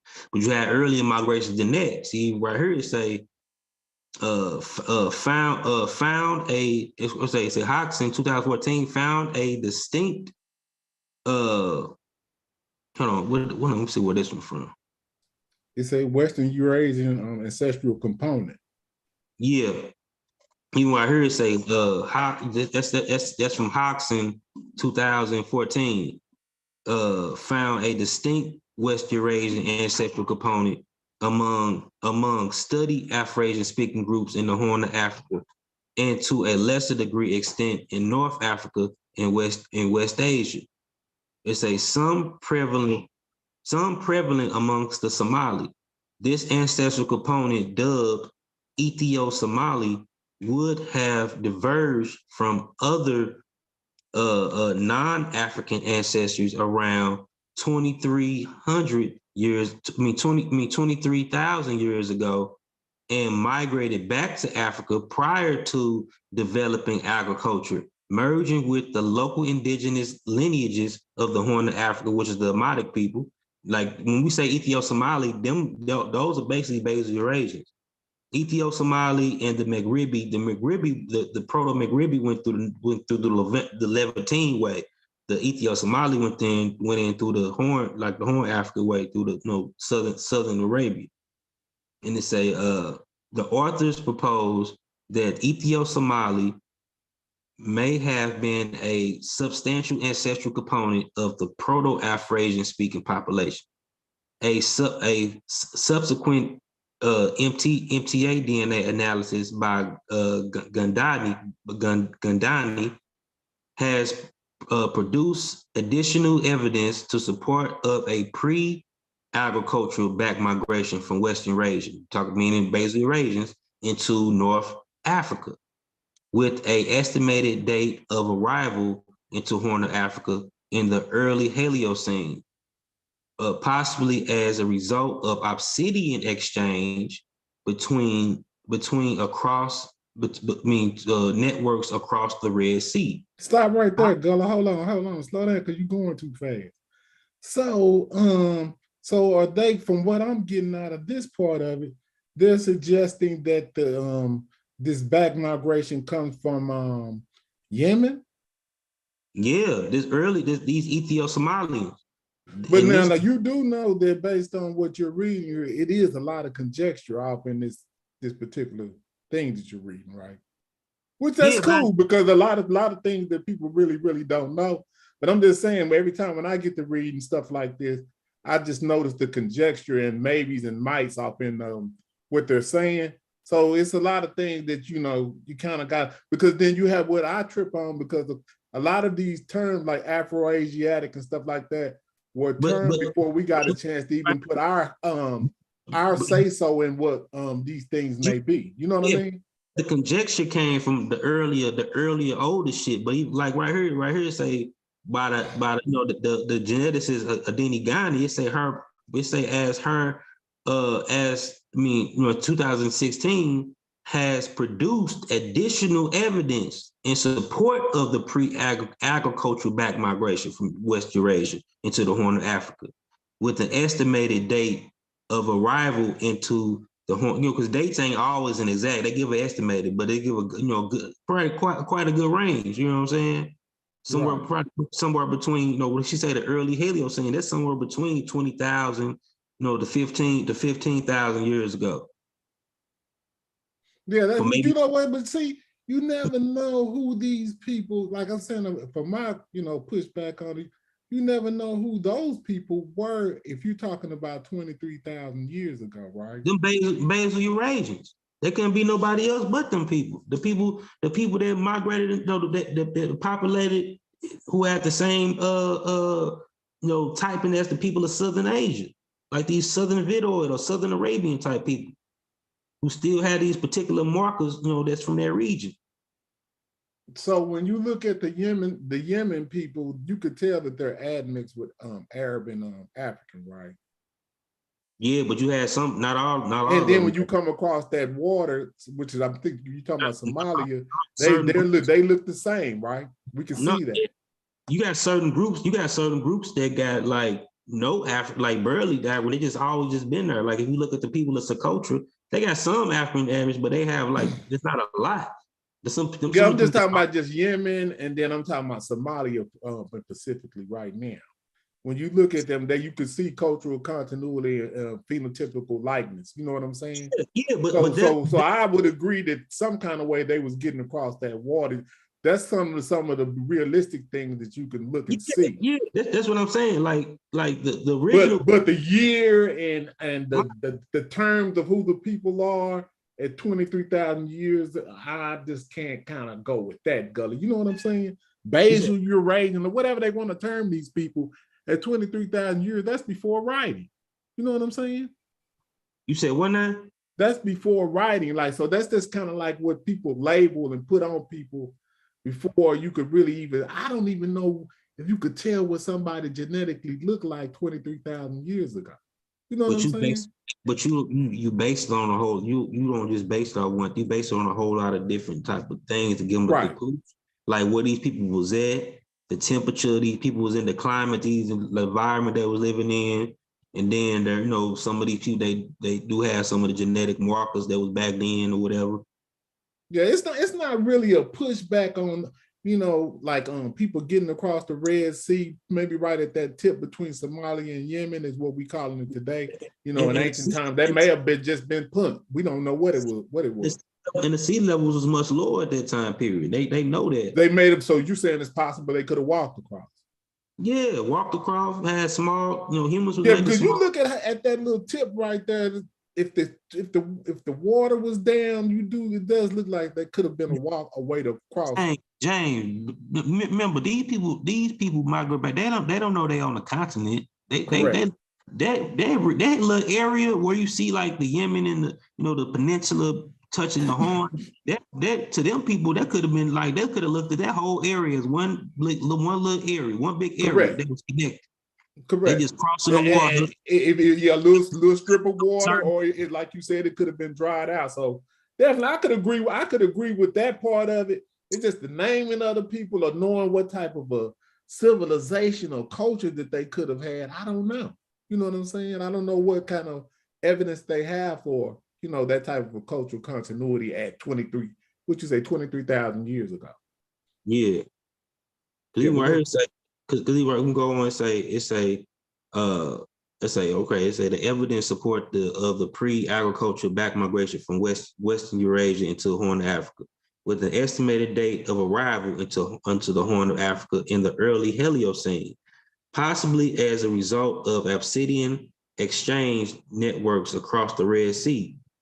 Hodgson also confirmed the existence of an ancestral component indigenous to the Horn of Africa, the Ethiopic Hodgson, what Hodgson called it, or the Amadic, what Pangini called it, which is most prevalent among speakers of Amadic branch of Afro-Asiatic in southwestern Ethiopia. This lineage is associated with that of the 4,500-year-old fossil Mota found in a cave in the southern western Ethiopia, which has high genetic affinities to modern Ethiopian groups, especially the indigenous blacksmith caste of the Amadic Ari people.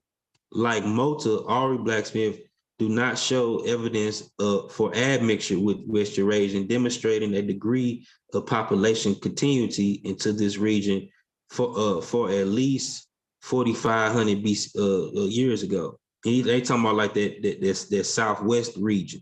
Them people were more isolated, so they carried on a much older tradition. Hold on, I'm glad you stopped right there. But what I'm saying, okay, so you you pushing them like they so far south that they didn't have no admixture.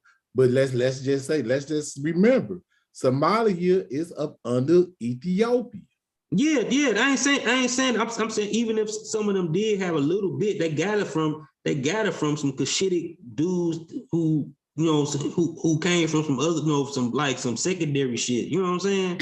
Yeah, but what I'm saying, at 4,500 BCE, even if you trying to push this and say, they were so far south they didn't get the admixture, you just interjected that it could have been admixture coming from south of Ethiopia as well. But for some reason or another, he doesn't have admixture. So he's he would be right in the middle, right? He's in the middle of the Levant, and he's in the middle of Somalia and Yemen, right? We would definitely, that's exactly where Ethiopia is placed. It's right in the middle. But you got to remember, he in a particular region in Ethiopia. He in southwest Ethiopia. Oh man, we need to go on and pull up the map of the Moto cave. It say right here. Look, listen, it say right here. It say that where they found them at. I know in the Moto cave, but I'm just saying. I'm just interjecting that, because you keep pushing like he was so far south. Is that why they're saying he didn't have any admixture? Because I interjected that earlier. The Moto man didn't have admixture. You said that was because he was far south. Now, but I'm just saying later now that we're talking about Somalian admixture possibilities, why couldn't he have had any admixture from the south? What you mean? What you mean? At 4,500 BCE, it doesn't have to be from the north. He was already further south is admixture too, from based on what the Somalia's gonna come from the south. What do you mean? Somalians gonna come from the south. Their ancestors. What I'm saying is Somalia. The ancestors came from the south, and by the time you get to the Somalians, they the ones who migrated back into the Horn. Hold on. Somalia is in Africa. I know that, James, but that's modern. I'm talking about proto-Somalians. That's more like, I'm talking about Neolithic period. Okay, wait, slow down. You threw me out. Proto-Somalians is where? They're not on the continent of Africa? Yeah, but they come from a different region. They migrated into the Horn. They was a little further north at first. They came like the eastern Cushitic people. They back migrated into the Horn, like from the Red Sea region, in the Sahara. Because some of them people was like in the eastern, like in the western deserts. And they, when it was green. I'm just saying, based on this, what you're reading here, if you are saying, and I could agree with that it's a possibility of Somalian, or what we're using this just for modern terms here, Somalian and Yemen, if that's where the admixture came in at, that Somalia is south. Okay, go ahead. But no, Somalia is on the tip. Somalia stretches. Okay, always let me pull my map out, because I know that's migrations. Look, I got the map right here. Yeah, but that doesn't show, if you can zoom in on that, doesn't show the actual, map. Well, let me pull my map up, because I think I had a map up. I had a map in this book. So I could, but I'm certain that Somalia is up under Ethiopia. I gotta get this done though, Jan. So I gotta get back on track on the Nubian topic, because that's what I really wanted to talk about. Okay, my bad. To the Oxford book yet. Okay, I'm gonna mute out. Hold on, I'm gonna show you something though real quick. I'm gonna show you some migrations real quick. Because Christopher Eric got some good migrations in his book. Got several maps. Whatever. Here we go. Okay, here we go. You got the years too. Let me show you this one first. You got different maps with different steps of the migrations. Yeah, okay. I'm gonna show you a couple of different maps. I'm gonna take it off here real quick. We're gonna go back to that.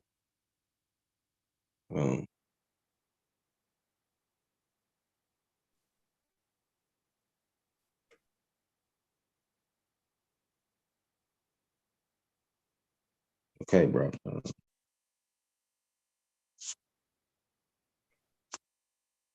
Can you see that? I'm coming out loud. Yeah, I see it.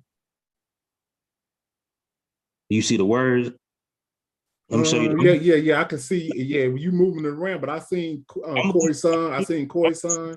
Period. I'm gonna give you the time period of this map, but it's African civilization. This is like the the beginning, like the thicket of the Neolithic. It's like the middle of the Neolithic period. 8500 BCE to 6500 BCE. And I'm gonna show you Africa with different people groups. You got the North Eritrea, which is the Capsian, like the Proto-Berbers. You got the North Eritrea. These North Eritrea too. These people would have been the ancestors of the people that later on spoke Egyptian languages. The Proto-Semitic languages, and also the Chadic and the Amazigh languages. But you have the Kushites, who always in the Red Sea area. They are more basal. They're more basal than the North Eritrea people, but they branched off. Some stayed. Yo, Gullah, back off of it. Your lens is kind of right there. That's perfect right there. Yeah, they the Kushites are right there in the Red Sea hills. They the more basal Eritrea population. They come. They all the ancestors that come from the southern Red Sea hills, and immediately north of the Nile. And then you have the southern Afrasians, who represent the Proto-Amadic speakers or the Amadic speakers. And then these, the Sudanians, the Nilo-Saharians, and the aquatic populations, who represent a more basal Nilo-Saharians, who have a more aquatic or represent their earlier hunter-gatherer traditions, even though later they did adapt pastoralism later on, because of their Cushitic and Afro-Asian neighbors, could do the competition. You had, in East, Niger Congo populations, overlap. A lot of this stuff overlap too. And then I'm gonna show you another map. I'm gonna show you another migration. Hold on real quick. Let me get to the page, right?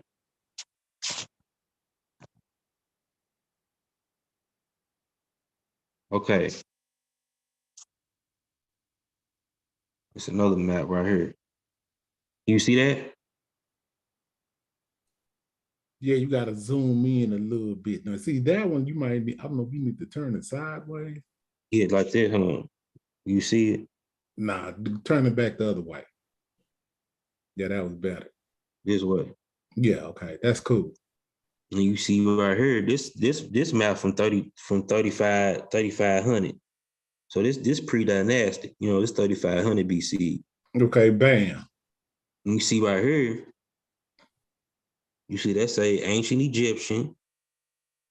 They came out of the north, what you seen earlier, the North Eritreic people, which was their ancestors, which was the more northern Afro-Asian populations, them coming out the Nakata groups, and their cousins who mixed in, mixed with, who migrated into, Asia, bringing them markers into Asia and becoming the Semitic speakers.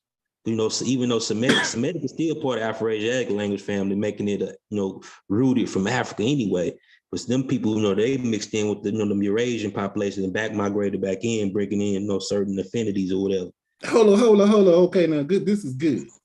Go back to the map that you showed before that one. Before this one? Mm-hmm.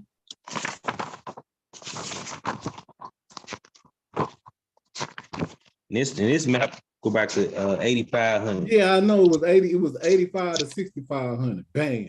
Yeah. Now, if you go back to the same area you were just talking about, what's going on right there now? Because it looked like it's empty. Like they ain't not saying nothing about nobody over there.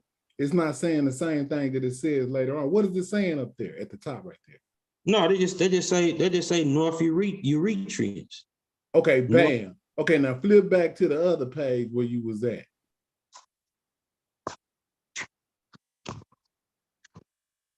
You got to 35 at the 3,500 mark.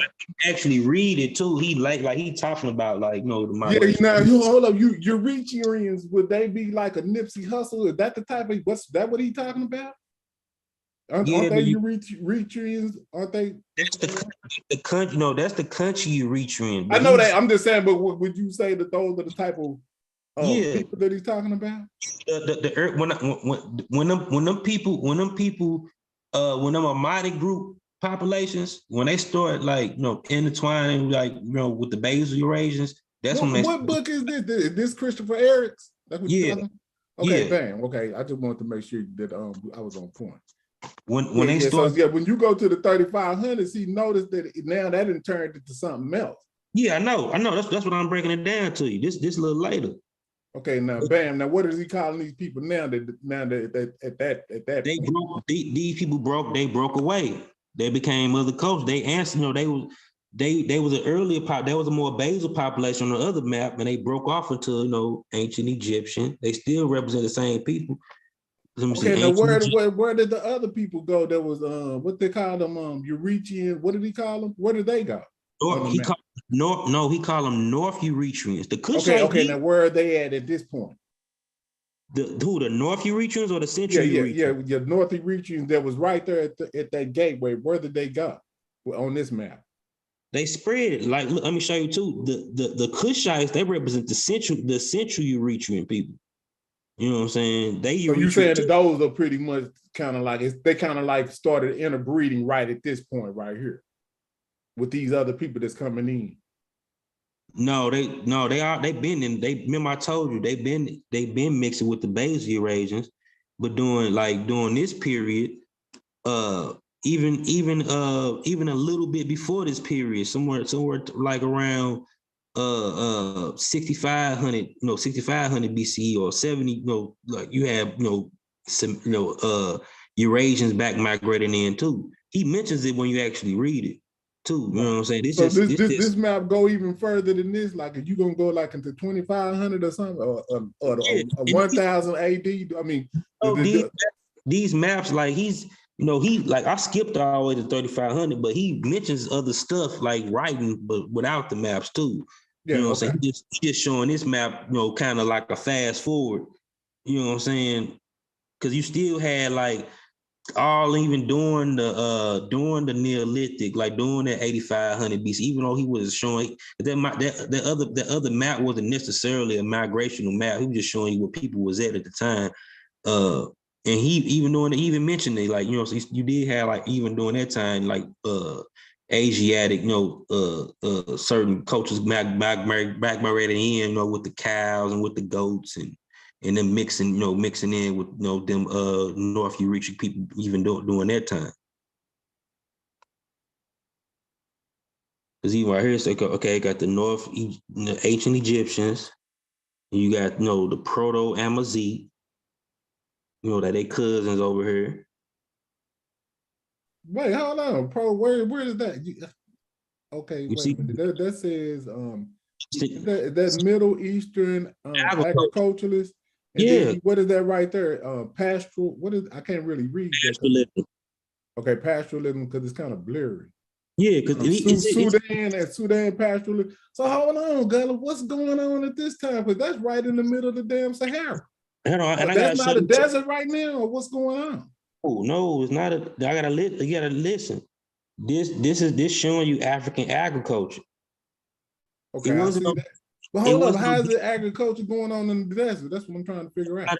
Desert up there. That area, that's Maghreb. That's the Maghreb. That's not a desert. In 3500 BC, it ain't dried up yet? Not all the way. That's deep. Okay. Not all the way. You had a desert. I'd like to see some evidence on this type of shit. You had like deserts right here, but then these areas were still like shrub, like grassland, like you still can grow stuff. Yeah, he's a hell of a guy. Because man, it would be no need for them to go to the Nile if it was already fertile around there. Middle Eastern agriculture was already right here. You know what I'm saying? Yeah, that's Morocco. Current day Morocco is where you at right now. I know, based on the agriculture or the seed bringing moisture, it's going to be a little vegetation. But if you look at they're by the Mediterranean, so it's a little bit more vegetation up here than it is down here. Yeah, correct. But based on you being close to the seawater, you're gonna be able. But if you looked at the population of these countries right now today, it's not really a large thing going on up that way. But yeah, go ahead. It is. It's up the strip, bro. That's why a lot of citrus and all that shit, like certain wheats and stuff, that was still growing up there. Okay, go ahead. You got snow, bro. You got snow-capped mountains in the Rift, what they call the Rift Mountains in Morocco. Yeah, I know it's vegetation up there. That's one of the but I'm just talking about, if you're talking about the Sahara at 3500 BCE. Yeah, I don't know if it's gonna be vegetation there, but that's what the book say. Listen, he mentions it. He mentions it in his book. You gotta like, we just looking at the map. You gotta really read it, because he described this is during this time. This is when stuff was becoming more desertous. This was like people, this was like the last kind of like straw of the vegetation when it started to become even more desertous. You know what I'm saying? Okay, word. Because you still got you still got Sudanic. 3500 BC, you still got some Sudanic. Yeah, that's what I was tripping on the map. I'm like 35. I thought that they had already went to the Nile and went to the Sahel areas by that point. But that's some of the evidence. I mean, that's some of the stuff that I read. Maybe this is some up-to-date stuff that I hadn't read yet. I don't know. Yeah, you still had some of it lingering. You know what I'm saying? Like pastoralism. It wasn't quite all the way desertous yet. You know what I'm saying? Correct. And then you have like the Sudanic agriculture around Chad. These all Nilo-Saharans. You had Sudanic pastoralism in the Nile, who also who was influenced by the Cushitic agro-pastoralism. You know, they did this based on competition, and out of these two groups, these were the cattle coast was formed out of these two populations. You know, in the mixing. And then you see the Amadic population. This, you know, that's multiple people out there. Southwest Ethiopia. And you still see the Cushitic groups, agriculture pastors, you know what I'm saying, right there. Like, you know, them the ancestors of the Somali and the Romo. You know, they came from the central Red Sea and back, you know, migrated back into the Horn. Even though the Amadic represent the older tradition of them, like an older, you know, older isolated tradition of these, you know, of these groups or whatever, who still hold an older tradition, older Afro-Asiatic tradition.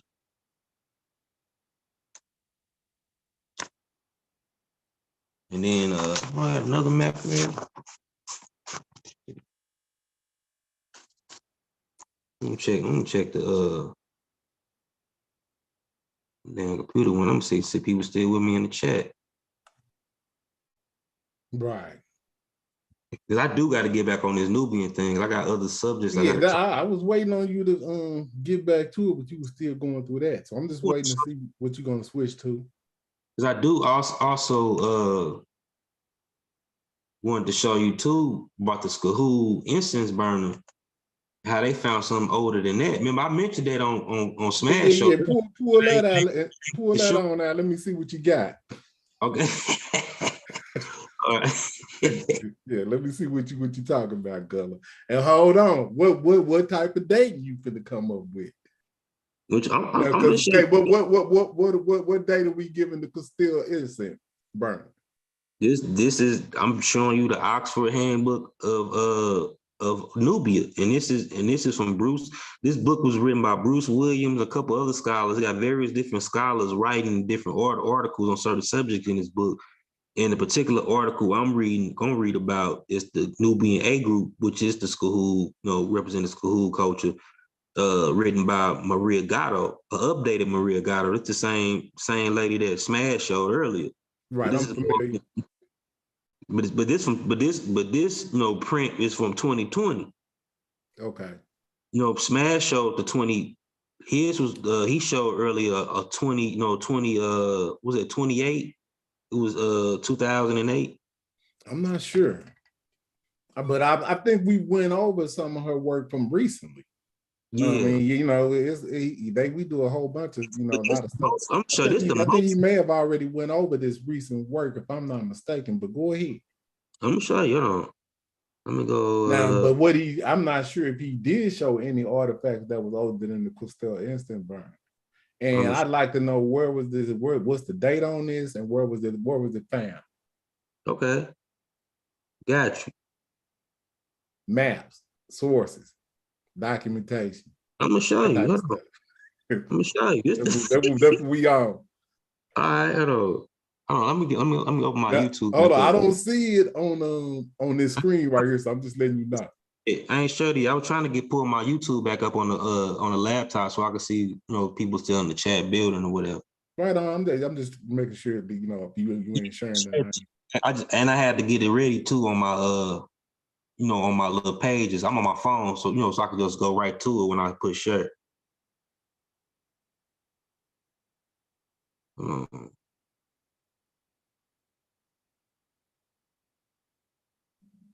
Yeah, you and Rob Bourne, y'all a whole nother level of y'all with them phones. Like, yeah, it's like y'all got a lot of y'all stuff on phone. Yeah, I got it on my computer too, but my computer was acting funny, you know what I'm saying? Acting funny sometimes. Right. And I ain't had time to deal with it. It just, you know, I got a new phone, so I can navigate with it kind of a little fast. You see the screen? Yeah, I see it. It's kind of small, but you know. But I'm gonna blow it up. I'm gonna show you the book too. Let's confirm with the book. I ain't want to just show you no page, you know. I'm gonna go back to the page and show you what book I'm getting this out of.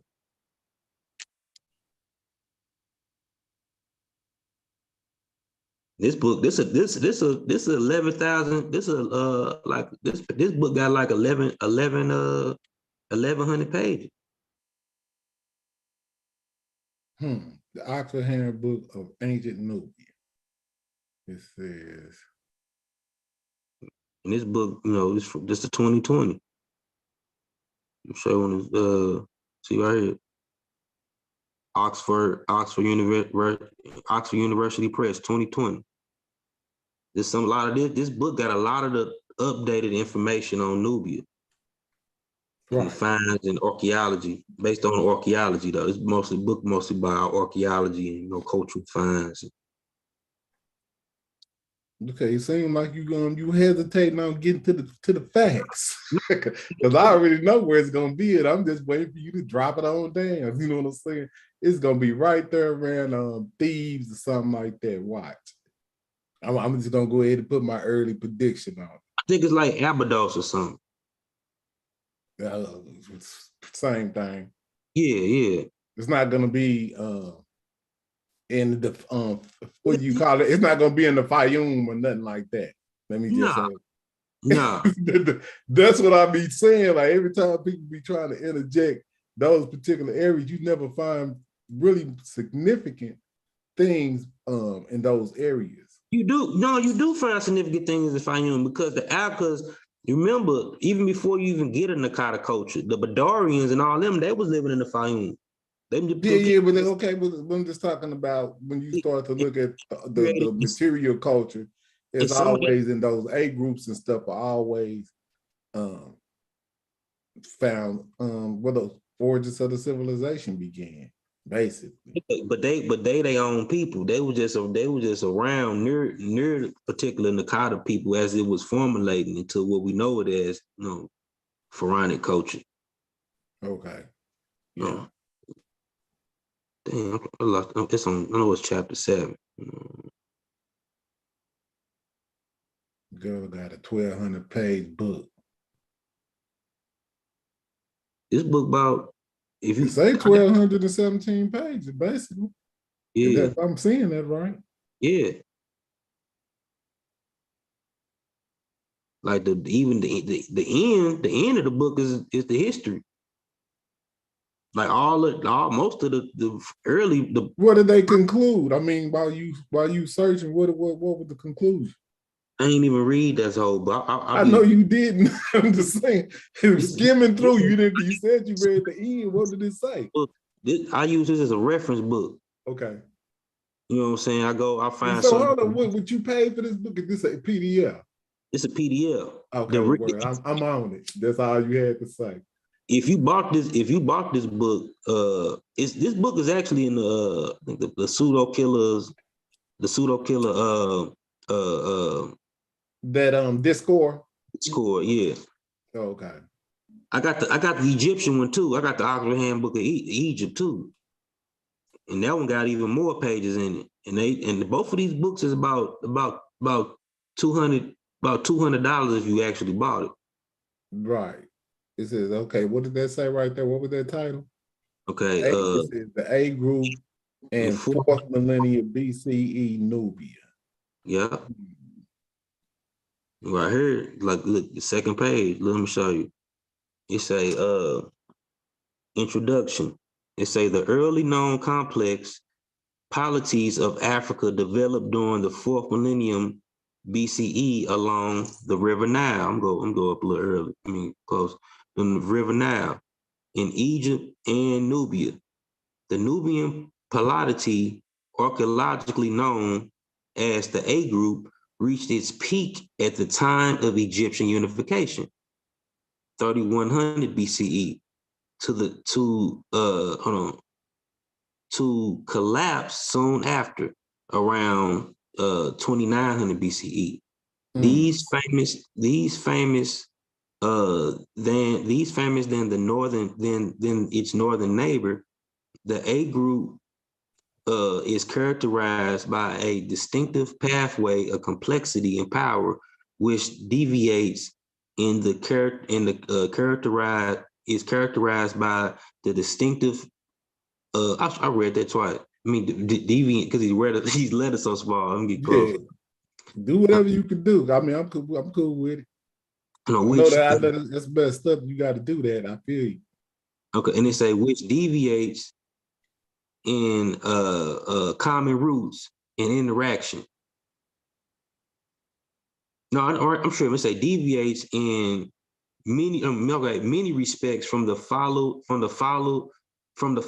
by the Egyptian from ancient Egypt, despite their contemporaneity, like saying that they was around the same Contemporary. time. I know. Yeah, I get it.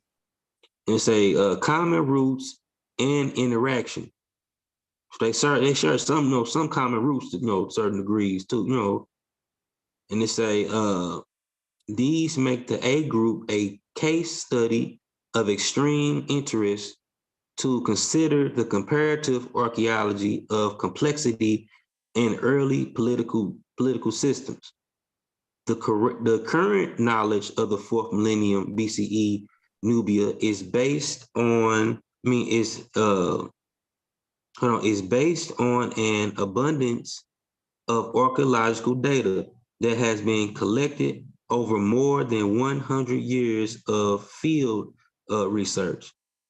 Yet, due to a great variability in research timing, scope, and nature, such data is considerably biased. As a matter of fact, the motive behind most of the field work in the region has been constructed of dams along the Nile, resulting in archaeological investigations suffering from time constraints and a lack of comprehensive methodology approach. In the past decades, however, there have been a growing number of archaeological projects, both along the Nile in Egypt and Sudan, and in the desert hinterlands, with research agendas finally going beyond recording of endangered archaeological sites. Alice results, Alice area results are still impaired by limitations that hinder scientific application in Egypt due to current antiquity laws. Scholarship on the late prehistory of Nubia has long relied on approaches formulated with paradigms of archaeological interpretation that have subsequently been challenged. For instance, an intra-site and intra-regional approach to spatial distribution. Spatial mean like related. Spatial distribution and settlement patterns has prevented unfolding the range of complexity in Nubia society. Only recently brought a light by discovering of Nubian sites in the desert society.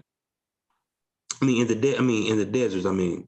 Likewise, in depth, understanding the Nubian society, economic, and political system has been stopped for a long time, not only by assumption of an Egyptian exceptionalism and superiority within the Nilotic scene, but by the exception to find the archaeological record comparable evidence between the two cultures. Well, here it say exemplary. Like they mean exempt. This they finna go into the Skahool stuff. Exemplary in this respect is the debate followed the publication in 1980 by Bruce Williams of a report of Cemetery L of Skahool. The unmistakably rich graves of this small cemetery located just north of the modern border between Egypt and Sudan and excavated by the Oriental Institute of Chicago in 1960s were unique in the A group funerary perorona. They was showing that like this, Sukahu A group, particularly this group that found was A group culture was particularly, like they were just saying, they particularly unique to other A group, find. Probably because they were an earlier group. But you know what? But you know what's crazy about this, Gullah? Yeah, I would be willing to bet that this grave that you're talking about is up underwater right now. It probably is. You see what I'm saying? And see, like when you were going in that paragraph before that, that's basically kind of like you skimmed over it. But all of the evidence that we would probably need is up under 300 miles of lake water. Yeah, some type of dam, and she said something. Yeah, it's called the Aswan Dam, and they built it. They built it strategically, in my opinion, to cover up, because they built it right there where the first cataract is, and they flooded out the first and the second cataract of the Nubian civilization. Yeah, so real. All of this type of stuff is what make me a skeptic as far as like what these people do and say. You understand what I'm saying? So I don't mean to interrupt, but I just thought that was important. She said limitation too because of that. What she said, antiquity laws in certain areas. Yeah, that's just. But that lake was a real big hindrance in them finding out, certain things about, the earlier civilization. They flooded out 300 miles, of land along the Nile. So that's what they're talking about, and that's when that Kustel incense burner, which you're getting ready to get to, I guess. That's found at the very bottom of that, at the very bottom of Lake Nasir. That's where they found it. I have a map that I can show where they found it. Most of their culture probably was like, thicket of Nakata. I'm gonna go in and see what they say. But I want you to get directly to this artifact that you was talking about that's older than I want you to get your point. That's what I want you to get to right there. It's coming up. Okay, I'm on it. And right here it say some of the tombs had unusual architecture and incredibly large size. There was a wealth and variety of funerary offerings, including rare imports from Egypt and even from the Levant. And there were a few objects decorated following Egyptian royal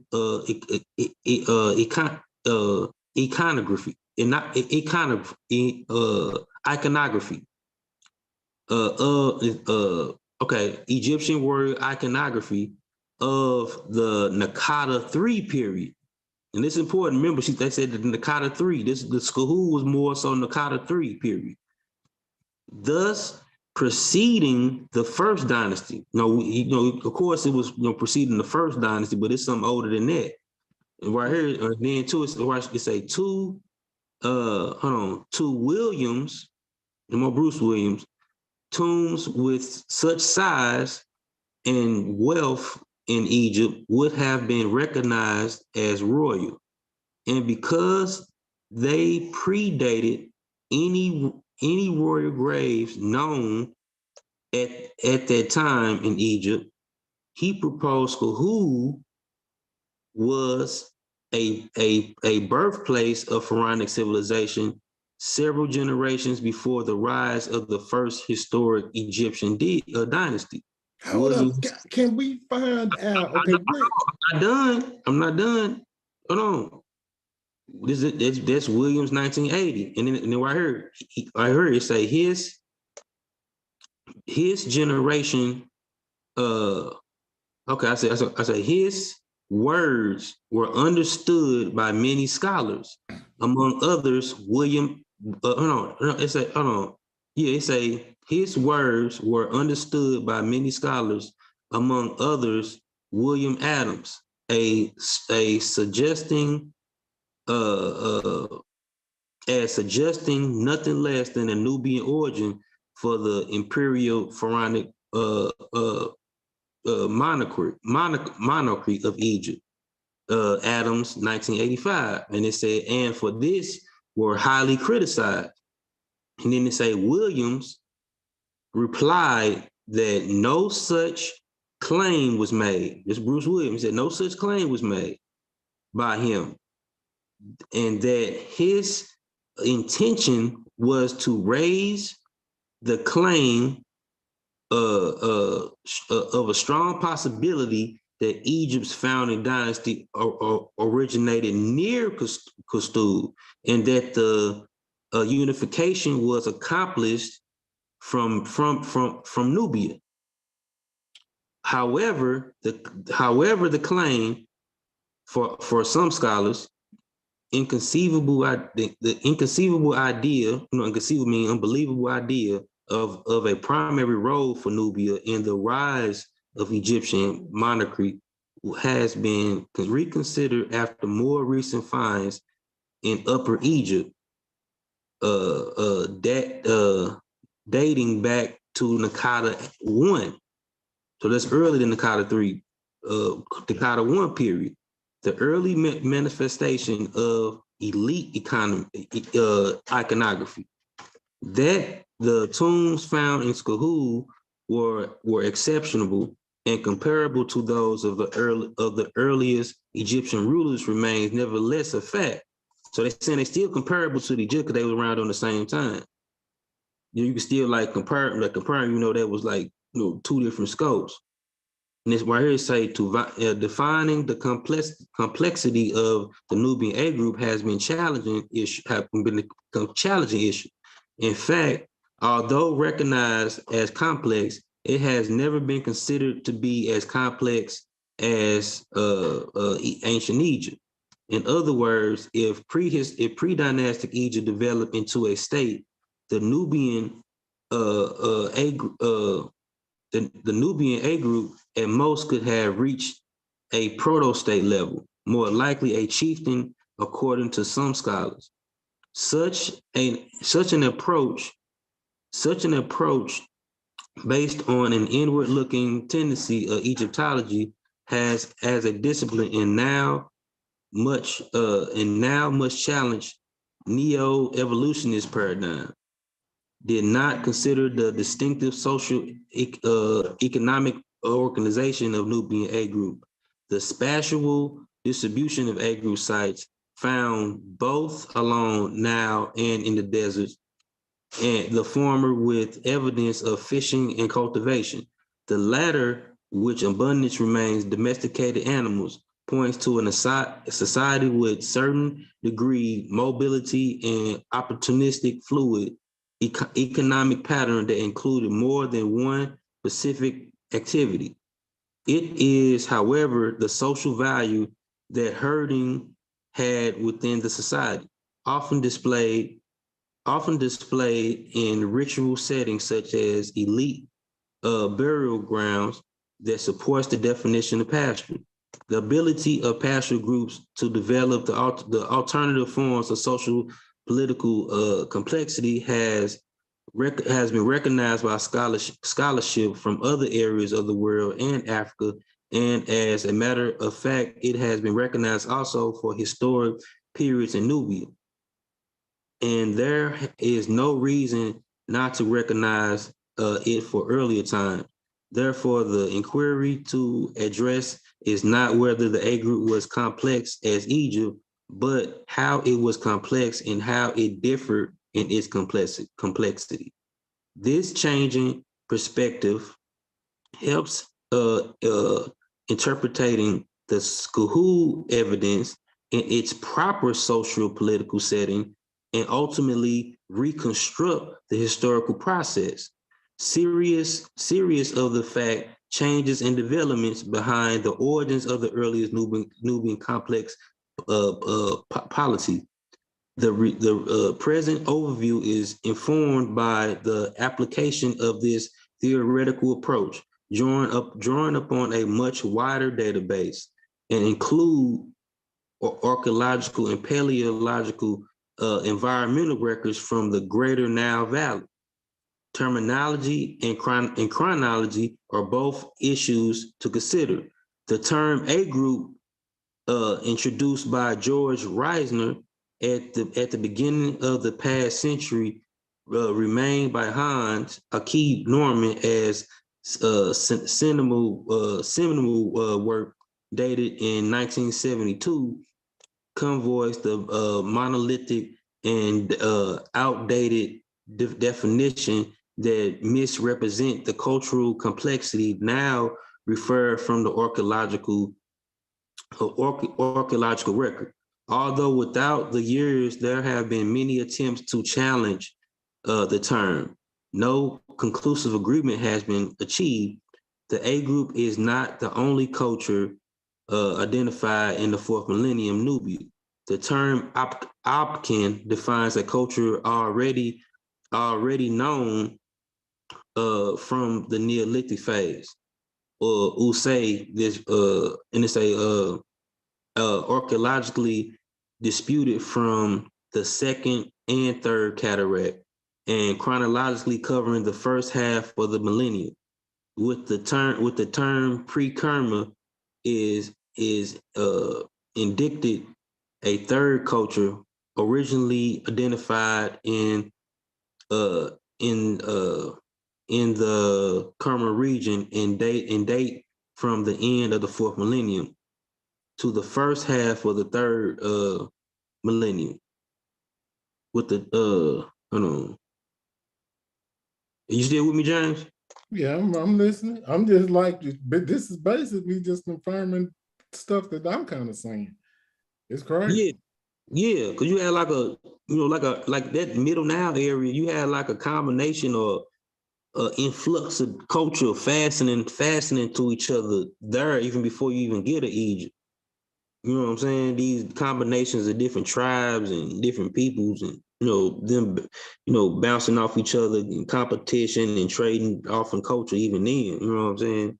So basically they're saying, I mean, maybe this is just two chronologies that they're trying to give here, but they're saying that one chronology may have the Khartoum in the early fourth millennium BCE, from what you just said, right? Am I following that correctly? Kerma? Yeah, they're talking about it on the pre-Kerma that may I guess pre-exist the Egyptian culture is fourth millennium BCE to the third millennium BCE is what they said, right? Into the pre-Kerma is not the Kerma. The pre-Kerma is I know the stuff that's making it up before it becomes Kerma. But what I'm saying is if that pre-Kerma is showing up before Egypt, it predates it. And they're using the word chronology, which is one of my favorite words. So I'm right. I'm right line and step with what they're saying. I'm trying to just wait until you get to the part where you're saying they found some evidence that predates what you call it. I want to see where it's located at. I did. I just showed you. Where it say whatever the claim. For some scholars, conceivable idea of primary role of Nubia in the rise of Egyptian monarchy has been considered after more recent finds in Upper Egypt, dating back to the Naqada I period, the early manifestation of elite iconography. Remember the Kuskahoo that they found earlier, that's Naqada III period. Well, but what did they find? They don't have no imagery of it or something. You don't know. That's what I'm looking for. What specifically did they find to corroborate whatever it is they're saying? Like we can actually see a physical object with the Costel incense to be able to point to, even with those tablets they said is older. Is that what they're talking about? The tablets that they found off in a tomb? Yeah, it's some type of iconography from tombs. Basically, they're going off of tombs and cemetery. Right. But what I'm just saying, they don't have the actual physical objects for us to take a look at? That's what I thought you was going to pull up. Oh, I had to find that. Okay. I don't know if it's in this book. This book's so damn big, man. I don't know if it's in this book or what. Well, hold up. Stop right there. What does that picture say? Read that. Oh, that's Blacktop Pottery. I know, but is that what they found? Let me see. No, they talking about Kerma B group. Right Okay, and there here. was another picture that was above that, like right, but that sentence. What was that one saying? Because maybe that was the evidence. Yeah, what is that? Is that the evidence that they're talking about? No, That looked so like the Coastal Instant burn. that's what that is. That's what that is. Yeah, you know, that's just a rendition of it. So is that what they saying they found? No, I don't think they found. I don't think that's what they found earlier. Yeah, it is. It said found. So right there, read that right there. What it say right there up under there? Oh, right here it says a Healy seal No, I'm impression. talking about the actual paragraph that's up under there. Hold on, let me see, because there's some stuff they said before too. Okay. Hold on. Oh, maybe this is where the evidence is at. Yeah, what they talking about? So yeah, hold on. That's what I want to see. Like what they found to for them to corroborate. Was it the incense burner or what was it? Let me see. Oh yeah, because it is what they get to. Yeah, because it's a new cultural constructs and all that. So they probably gonna break all that down. Yeah, you have to probably dig into it and then come out with the gems, Gullah. Yeah, I'm telling you, they right up in there because see this like I said, I don't know, like it can't be any pushback because they're saying basically what we say is that it starts in Nubia, and you know that they have not been giving credit to Nubia, and now that from what this book is saying that they're starting to give the credit and saying that it may have these are the precursors to what made Egypt, you know, but this is crazy because this is what Dr. Ben and Dr. Clark have already taught us.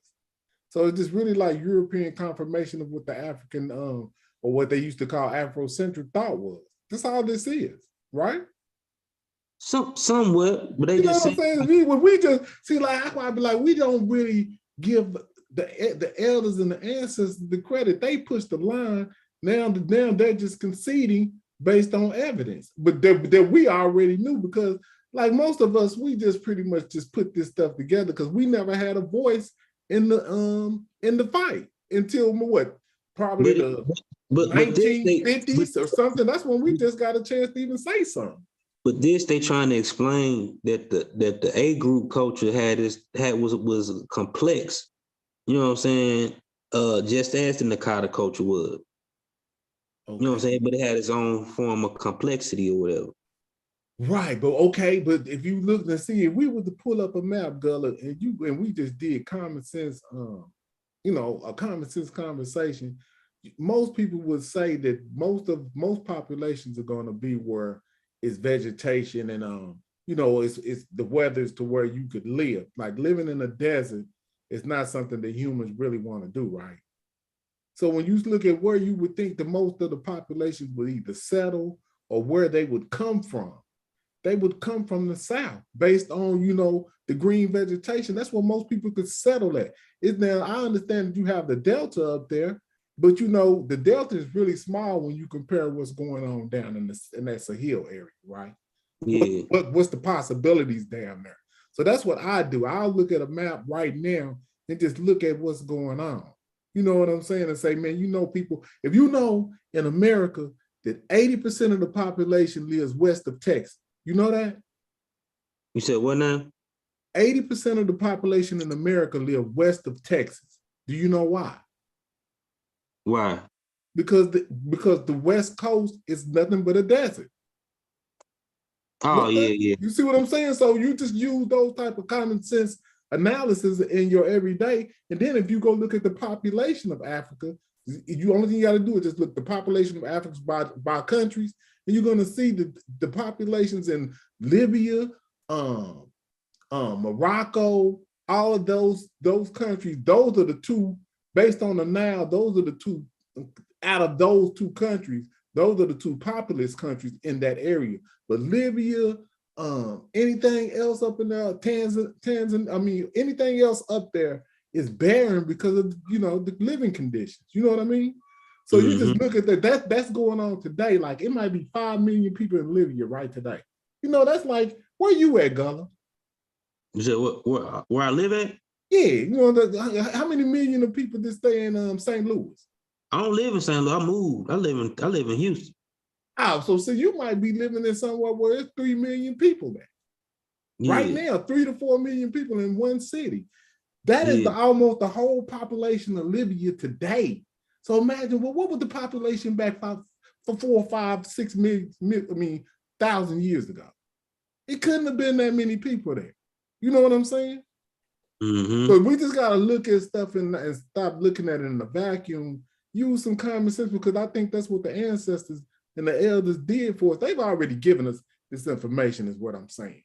We're starting to get Europeans to acknowledge that some of the things that they said with a little bit more information. Now, this stuff that they're talking about, you know that they dug all this stuff up before they flooded that area. That's what they were talking about, how they had to hastily get the artifacts because they were building a dam to get ready to flood it. Yeah. You see what I'm saying? So all of this stuff is just nefarious if you really know what they done. And the geographical location where they built the dam, they built it in the middle of a desert. Who does that? You know what I'm saying? If you're trying to get a real resource out of a dam, you don't build it in the desert because the water is going to evaporate from the dam. You know what I'm saying? You're going to lose so much water from that heat. You don't build a dam in the desert, is what I'm saying. Yeah. But look, they get interesting. Where I heard it say, this paragraph there say a final comment on spatial distribution, like similar, distribution, and what is that? Territorially needs to be addressed. There has been an endless discussion on spatial distribution of A-group sites along the Nile, particularly challenging the cultural affiliation of those from the first cataract region. The expectation of short boundaries between cultures has revealed to be inaccurate. So they wasn't really no short bound. They was going to overlap. Boundaries are indeed socially charged areas where new cultural constructs can be emerged by entangling elements of both original traditions. Thus, it is in a way pointless to keep discussing whether the sites in the first cataract are to be defined as Egyptian or Nubians.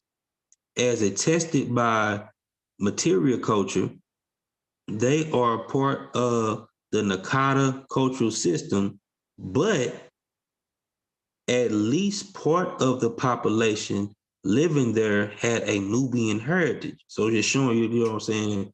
Man, this is crazy. You know what I'm saying? Just think about this. You know what I'm saying? Like, cause me and you, we ain't even got no reading this. You just out here reading this. Me and you shouldn't have any more contention. If you agree with this right here, this is basically the only thing I've been saying the whole time. Yeah, like, but it's specifically at that first cataract area. You know what I'm saying? That's where the nucleus of the civilization is. Yeah, that's it explodes outward from right there. It's like a bomb. You know what I'm saying? Yeah, that's the middle Nile. But even like they're showing you, like the Nakata culture represent a different, a separate culture, and the Nubian culture represent a culture too. But in that first cataract area, it was so intertwined. They intertwined with each other, and in the mix and hibernated with each other right there. Even though they come from two different separate traditions. Let me say something, good girl. Check this out. You know what I say? I say that the nucleus of the civilization goes.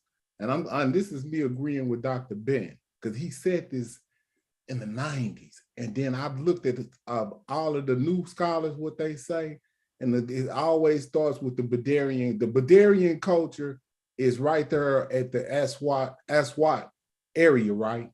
That's where the Badarian culture is, right? You ever noticed that? Yeah. That's where they when they use that cultural continuity word that people use, it stops there and it goes down. You see what I'm saying? It doesn't go any further north until as far well, I'm not saying that it wasn't another culture there, but it was a different culture. You see what I'm saying? They don't get it. They don't push up. They don't start to what you call them till what, the 13th dynasty? But I can't even say that because you remember you got the Tajin culture too. The Tajin culture was contemporary with the Badarians, and they had some of the same like pottery and stuff. And they traveled up north at an earlier period. Yeah, okay, you could say, but I would argue what would those people look like, because they're probably going to be more. And see, if we start to do into the DNA and the admixture of this, only thing I'm really saying is these people probably at that particular time, and probably you too would probably agree, these people are clustering at that time more on the African side. So you would say at that time up at that area, most of the people will be maybe 80% African and maybe 20% what you call it. And then it pushes down as the years go on, right? That was kind of like what's going on there? Because these people, this admixture is introduced at a certain time. Right? Yeah, but you had certain levels of admixture coming in. Yeah, what I'm saying. So maybe it was at maybe 20,000 years ago. What you're talking about, it might have been at 3 to 6%. And as you get on down to maybe 3,500 BCE, we get into where they start to look a little phenotypically different, and they start to have maybe 15 to 20%. You know what I mean? But them people at that time, the Tajans, the Badari, them people, even at that time, they were like a mix of people. You know what I'm saying? They wasn't like no Nigerian looking dudes. They was like Now what? Okay, now who are you talking about? The Badarians. They was okay. So you saying the Badarians at what time period would be what you say admix? Since they beginning, because the Badarians come out of them North Eritrea people. They already had Basal Eurasian mixed in them anyway. So what would you saying? They're looking Ethiopian, Eritrean, like is that what you're saying? What they phenotypically look like at this time? Yeah, and some okay, that's all I'm saying. I agree with that. Yeah, and some of them, but I'm saying at 3,500, not. Yeah, some of them. I'm not saying 20,000 years ago. I'm just saying around time too. You got to remember, you at that time too. You still had the light, the lighter background races like the early some early proto-Semitic species back migrating early because you got the cows and the goats and all that shit. Even at that time period. Right. Yeah, I would just say that we would probably only thing that me and you would be differentiating on at this point is the fluctuation of percentages of DNA and when it comes in. That's all it is. You know what I mean? And that's an argument for real scientists. That's not me and you. You know what I'm saying? But it would be it's kind of hard to find out, what a person's DNA was. Well, they did it with Moto Man, and like they said, that's a 4,500 year marker. So I would like to see, so maybe if they could get, they're saying because of the desert, it's hard to get samples. But if they could get some more samples to where some more recent people, right, like a little bit later than Moto Man and a little bit early, that would be some good data to get so we could compare. You know what I mean? Mm-hmm. See right here, they showing like even right here say where it say like even though right here say even though it say attested to material culture, they are part of Nakata culture system. They using Nakata iconography. That's deep. But them most people wouldn't give them that. Yeah. Most people ain't gonna give them that. But their ethnicity at the same time was a Nubian heritage, was a more. Yeah, they had a component of their own mixture. I get that. Yeah. But I would just like Smash would say, I would say that Nubian component. No, what other component are they saying besides Nubian? They can't be saying Egyptian because the Egyptians aren't even around yet. Yeah, the Egyptian tradition would be the Nakata tradition. Okay, Nakata. Okay, yeah, my bad. Yeah, so they're using that. They're using that for Egyptian, but we know Egyptians aren't around at this time. Just the whole concept of that. So they predate them, and they're saying that the Nakata, whatever was going on in that Nakata area, they infused that with that Nubian A group. But this is groundbreaking in itself, Gullah, because people are not admitting that. that it was a fusion. You have some people that do, but when Dr. Ben says Nubia is the mother of Egypt, this ain't nothing but confirming. Like I said, it's crazy. Yeah, but I say too it's I say like it's a mother and like a combination type of thing. Because Nakata, even before you even get to that, for like what became the Pharaonic thing later, you had to get them two different cultures to link up with each other. Like, but they're not far off. Like they're still related. They still got right. I know. So that if you look at it, and just think about this, I just really couldn't imagine if you just look at that one little strip of water that anybody coming from the north could be significant. Coming when even today, once you get to that sub-Saharan region, it's more African mix down there. You know what I mean? Yeah. Even we still see this today. Like Nubia is right there where they put the dam at. Those people, the reason why they put that there and displaced all of those Nubian people were based on phenotypical likeness or difference. Even you know them what I'm saying? Them too, like that time, like the A group, they would have been a mixture of Southerners, different Southerners themselves. Like they would have been like the A group overall would have been a Cushitic, like the Beja type people, like that Somali Ethiopian type overall. But they still would have had a mixture of Nilo or them dark Dinka type people amongst them. You know what I'm saying? Formulating, coming from that sacred chieftain culture. Yeah, I was seeing, if you're going back maybe 3,000 years ago, I'm gonna put it at probably the Nilo part of it, Saharan part, that they'd probably be a 80. No, I would go a 70-30 mix on that, and the admixture that was at that time. That's what I would do. And then as they push down, because if we was to go and look at what's going on now in Gullah, I could prove to anybody that when war comes in Sudan, in that region, people go south. They don't run into disperse into the desert unless they just have to. But that would be really dumb for you to run into the desert. What resources are you gonna have there? You know what I'm saying? You'll die out there. Some people get pushed into that desert lifestyle when they civilization or they kingdom, get overlapped by some other new regime or something, you know what I'm saying? Yeah, so you know what I'm saying? People just don't really just settle in the desert, in my opinion, on purpose. Just like what the article said earlier. It said that the A group people of the Skahoo area, they was exceptional. They was like more. They had more of the Nakata culture than the other A group people did. You know what I'm saying? Even without that, they still was related because the A group people overall was an Afro-Asiatic Cushitic speaking group, and the Nakata people would have been that North Eritreic branch. You know what I'm saying? Afro-Asiatic speakers before it became Egyptian language, like a Proto-Egyptian.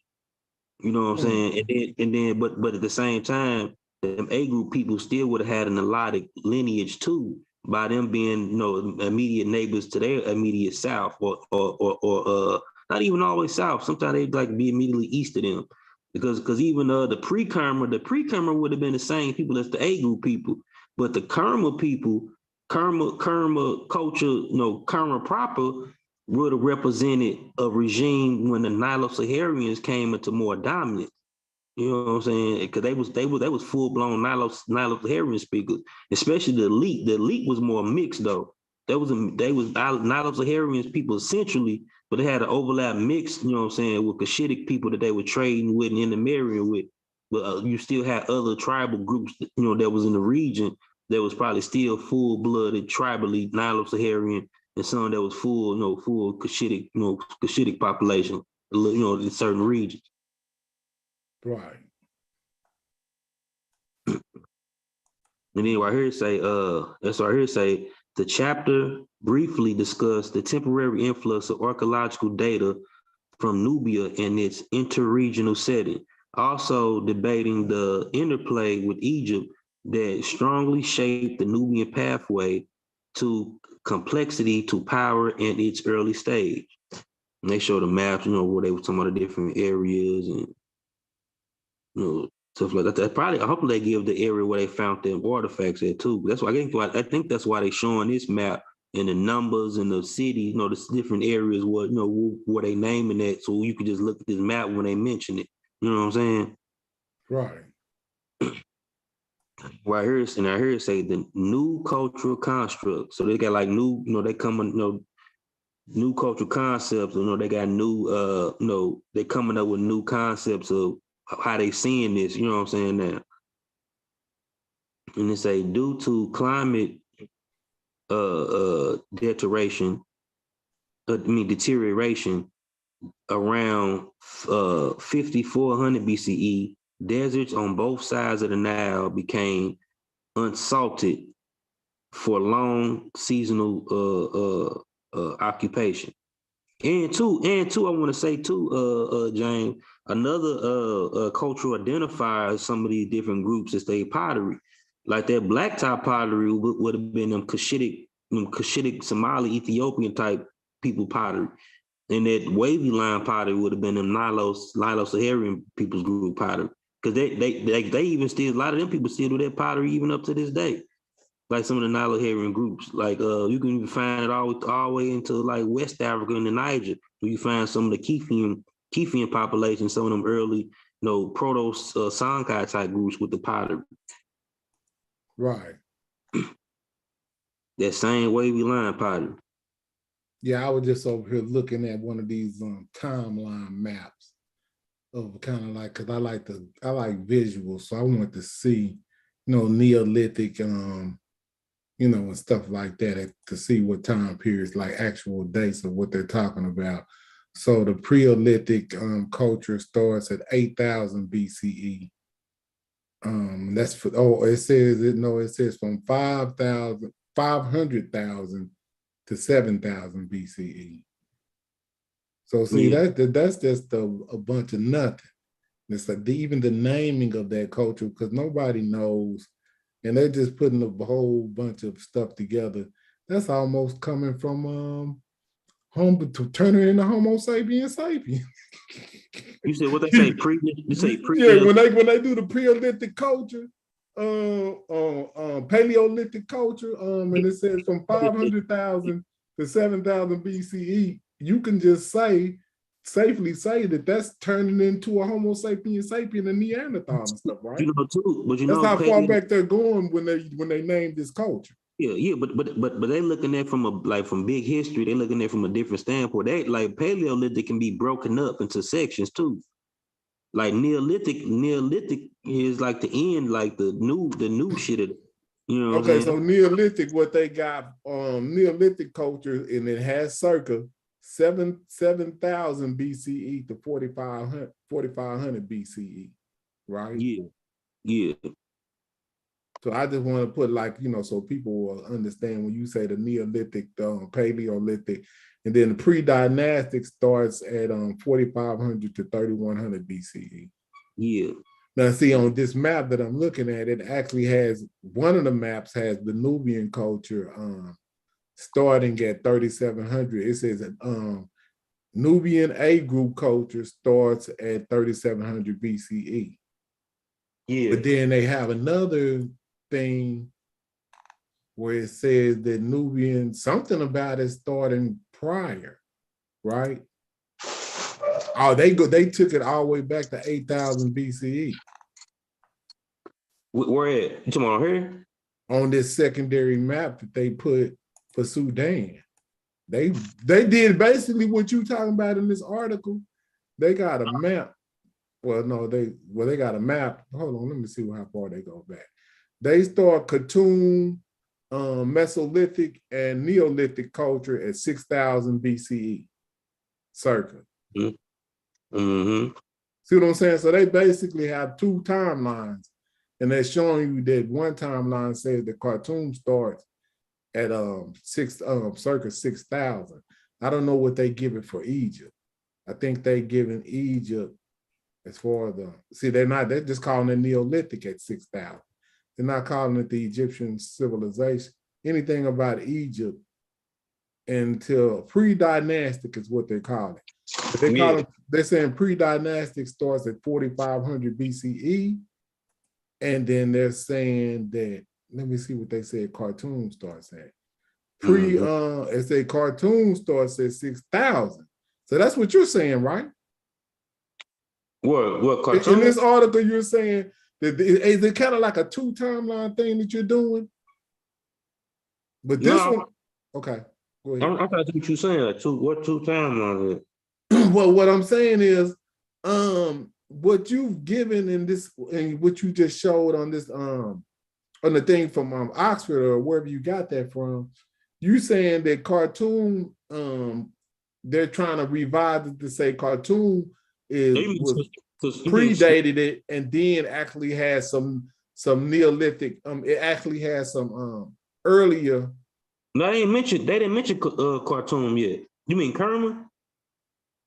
No, I'm talking about cartoon. They ain't mention cartoon. Really? No, they ain't mentioned it. Cartoon always south. Okay. Yeah, well, they got. I thought that's what you were saying. My bad. Go ahead. Not talking about Castule. They were saying Castule, even though it was pre-dynastic, you had older iconography that's older than that go back to like somewhere that was in Upper Egypt, a little bit north.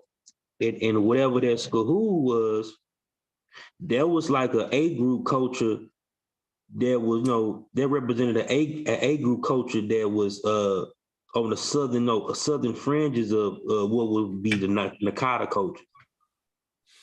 Oh, okay. That's what you're saying. That's what you're taking out of it. Yeah. That's what I said. That A group, that particular A group culture was exceptional.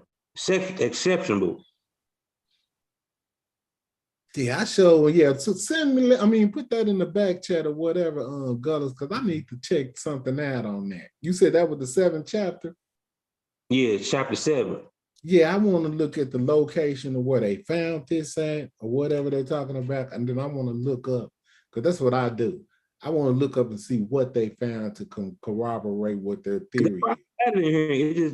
It's just in I know you probably not have time tonight, so that's what I do. I go and look and just dig a little deeper to see what they actually talking about, as far as like who the people that did the archaeology on it and all that. Just see what they talking about, because they'll have more information if you just dig.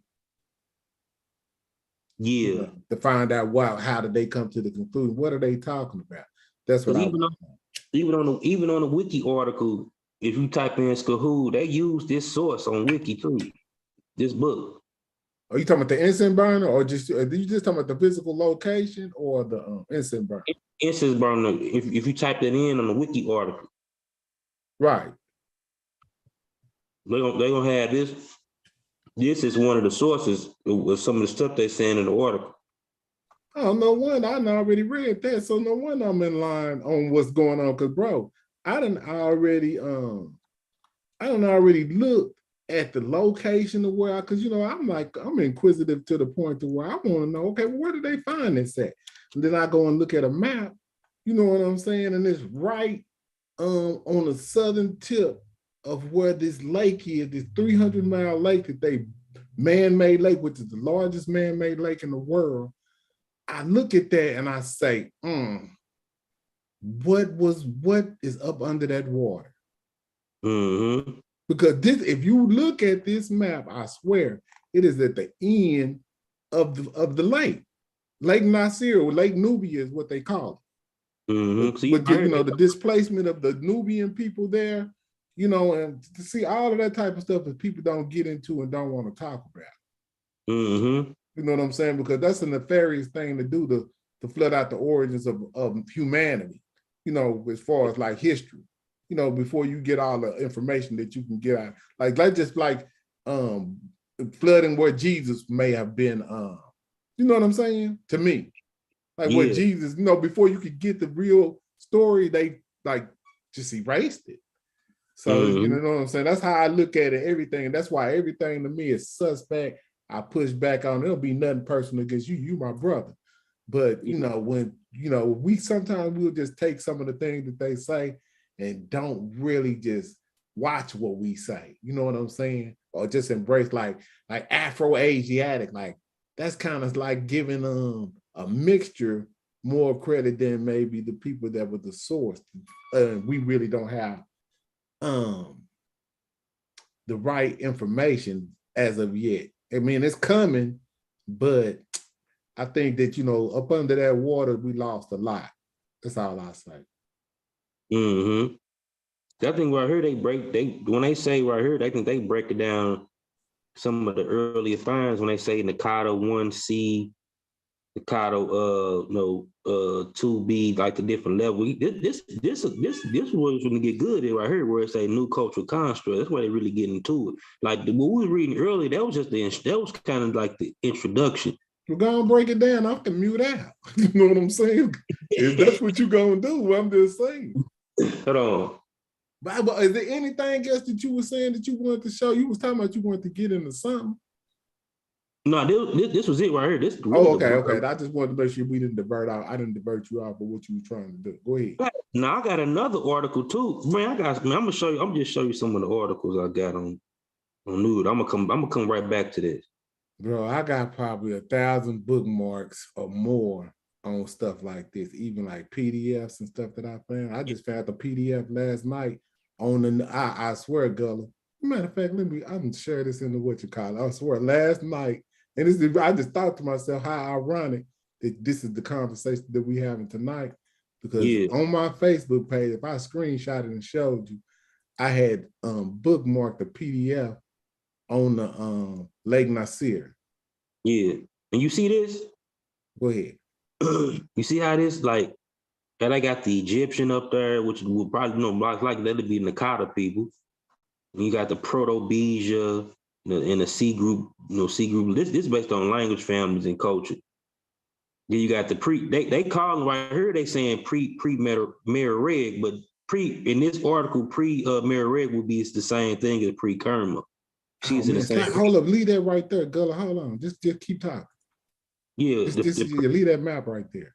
Yeah, the pre-Meroeg would be the same thing as pre-Kerma. And then you see the pre-Nile Nubians, which is Nilo-Saharians, migrated in from the Nabta Playa areas and the western Sahara, the western deserts coming in, because the desert becoming dry, they coming in, overlapping, becoming even strong. Even though you always had Nilo-Saharians in this region, but they came even more strongly at this time period, overlapping other Afro-Asiatic groups in this Kerma area. You know what I'm saying? Right, I can believe that. Yeah, and you see like this, the C, even this, I heard it say C group language. C group ain't nothing but a continuation of A group anyway. Right. Yeah, they having contention with that naming too. C group, they were saying in that article they need to figure out what did they really call it, because they really just trying to hide it, right? Yeah, and certain linguistic research, they saying like the C group, they wouldn't have been like Beja speakers, Proto-Beja speakers, but they would have represented a Cushitic language that died out, and they would have been like a sister language to the Proto-Beja. But the language, hey, Gullah, can you zoom in on that map right there? Yeah. They zoom all the way in right there where the Aswan part is right there. Yeah, where it's like Egypt and No, I'm talking about what is those little bitty words right there, that's going down on the line. What's that? What line? See that it's a whole bunch of little words that's going down right there. Bike, kaboom, kaban. Different, what is that? Aniba. These gnomes. Okay. You see where I heard say C, you see where I say why wet? Word. Okay, now watch this, Gullah. You see where it say Aswan is? Yeah. That's where they built the dam, man, and everything down there where you showing that right now, that's flooded. Yeah. Yep, all that C group shit. All that's flooded right there. That's where they built the dam at. They flooded all of what we see right here, what you talking about. All this is flooded out to at least the second known, wherever that is. That's how I can't wait to even get to the history, because once upon a time, after the Egyptians had Norma and all them, or Horha and all them had, unified, and became, Kemet or whatever. Them C group people in that Tassetti area, it wasn't people living in the area for a long time. Like they moved from that different area. They moved to the Kerma areas and some areas in the desert. Right. Oh, you saying that's where they moved from, or that's where they moved to? What you mean? That's what you was talking about. No, they moved to the Kerma areas. Oh, from the desert? Yeah, some of the C group people. Okay, I would agree with that. I just wanted to make sure that it wasn't you saying they was going the opposite way. Yeah, no, I would agree with that because that's what they said happened. Yeah, some of them went south too. Some of them went into the Kerma areas too. I mean, where is Thebes and proximity? That Thebes got to be north of Aswan. Yeah, that's north. That's up there where that little hook is where you see Egypt. Man, this is crazy. I like this little map you just pulled up too. See, that just proved everything. See, because I've been looking for what was up under that water too. That map you just showed, that just pretty much showed me everything that's up under the water. Yeah, Khartoum all the way down here. You know, they got a war right now going on. You know that? Mm-hmm. Yep. And people can guess which way everybody running. South Sudan. Yeah, they're going to Chad. People trying to get back to Nubia. People going to Kenya. I'm telling you, man, I'm just saying. I just be sitting up looking like, man, people don't even know. They say, man, people don't be running from. Man, this stuff is going on right now. And guess what, Gullah? They doing this for the gold. Yeah. I'm like, they still got gold. Mm-hmm. You know what I'm saying? I guess they found the deposit of gold, but this is what's going on. And we over here talking about some stuff that happened 6,000 years ago. These folks are still dealing with this stuff right now. Yeah. And two, these C group people that spoke Afro-Asiatic language, like Cushitic, a lot of these people got overlapped by like Nubian speakers, like Nilotic speakers too. Like some of them, when they, kind of started to decline, a lot of them, started like to intermerge with Nilo-Saharan culture. Now some of, like even today, some of the Nilo-Saharan languages, like Nubian languages in these areas, have certain words and certain substratums of Cushitic languages that are region. And most likely coming from them C, some of it coming from them C group population assimilating into Nubians. Into what we know as modern Nubians today, because that modern Nubians would be a combination in all these older groups. Yeah, you did a magnificent job with this map. I'll tell you that. What does this say right here up under the text right here? What does that say? It said in modern Sudan alone. What did that say? Catalog list 78 languages, and the Sahelian environment is well known in African linguistics as zone of extraordinary ethno-linguistic diversity. Also unparalleled elsewhere in Africa. The overwhelming majority of contemporary Sudanese languages are impossible to trace this far back in history due to lack of indigenous written records. Mm-hmm. The most comprehensive review of linguistic geography of Sudan from Egyptian records probably is recent contribution of Coralla Zambili's Chin, which proposed broadly identifying the linguistic grouping of Merowic, which is Eastern Sudanic, and Cushitic, briefly Bija, in the Northern Sudan. This article will serve to further exclamate this picture using regional typonymy. Right. Yeah. Yeah, appreciate that. Yeah, so we can get a context on what the imagery was showing. I'm gonna dedicate a show just for this Julian Cooper article. He kind of break down based on like the language and of the groupings of the different populations that was there. So hold up, you switched to another book? No, it's the same. Different pages. Oh, okay. Yeah, this thing long. Yeah, no, that was a 1,200 page book you was talking about. No, this is different. This something. Yeah, this is different. This different. Man, you done tripped that. I thought you was still on the same book. No, I just want to show you some of the. Okay, word. Yeah, I'm like, man. To show you some of the other Nubian information I got. I could just do a whole show. I'm still going back to that book. I just want to show you some of the other stuff I got. Yeah, that's cool. I just didn't know you had flipped the script on me. I was like, man. I even got this one right here. I'm gonna go into that. I really got to go into this one later. Where did article go? I'm just telling you, Gullah, make sure when you do this, you use maps if you can. You know what I'm saying? So we could really follow along. And you know, a lot of us don't know these basal Eurasians, where they at, or you know what I'm saying, and what time periods. You know what I'm talking about. So that would be great. And you know too, on that phenotype website I use, on each phenotype they got the maps on that too. On that thing. I seen that, but I don't. Yeah, that's cool. As long as it ain't no drawing like Ngozi be. No, he'll pull out a drawing of the picture. I'm like, man, you can't pull that out. If you pull out some real images, I can go with that. But this drawing be killing. Then it goes to be pulling out. Where the hell he at?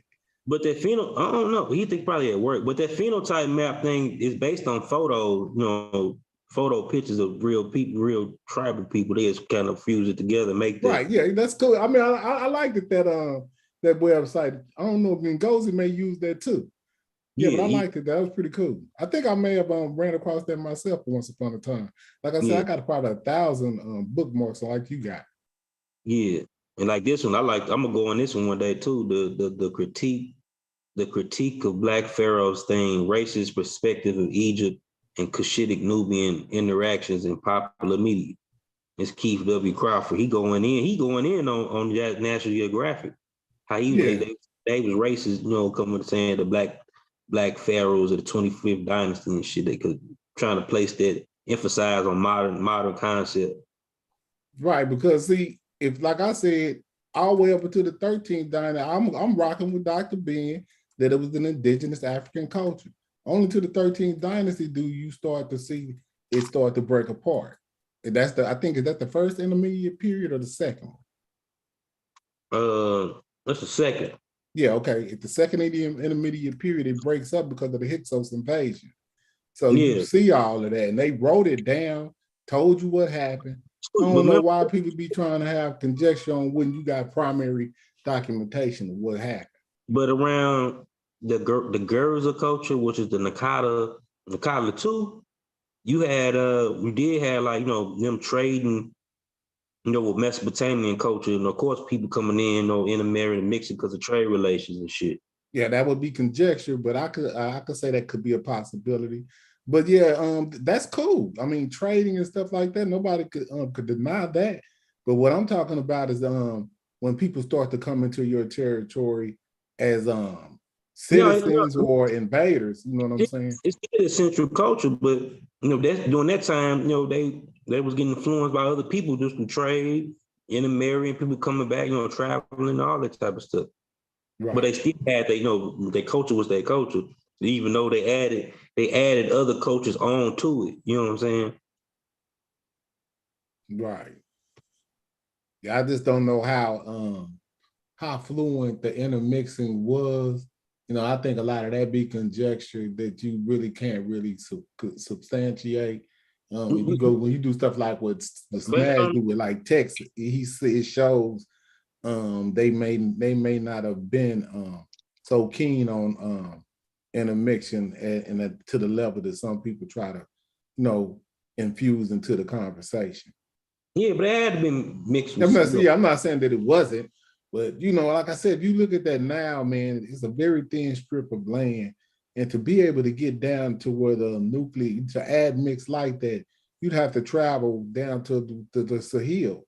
If you're saying that that's where the Nubian population was at, right there where we're talking about Theban area, the Aswan area, down in that area, you have to travel down there. You know what I'm saying? Because at that time, they wasn't really necessarily, what you're saying, they wasn't really necessarily up at the top. No, but there was an area of confluence too, though.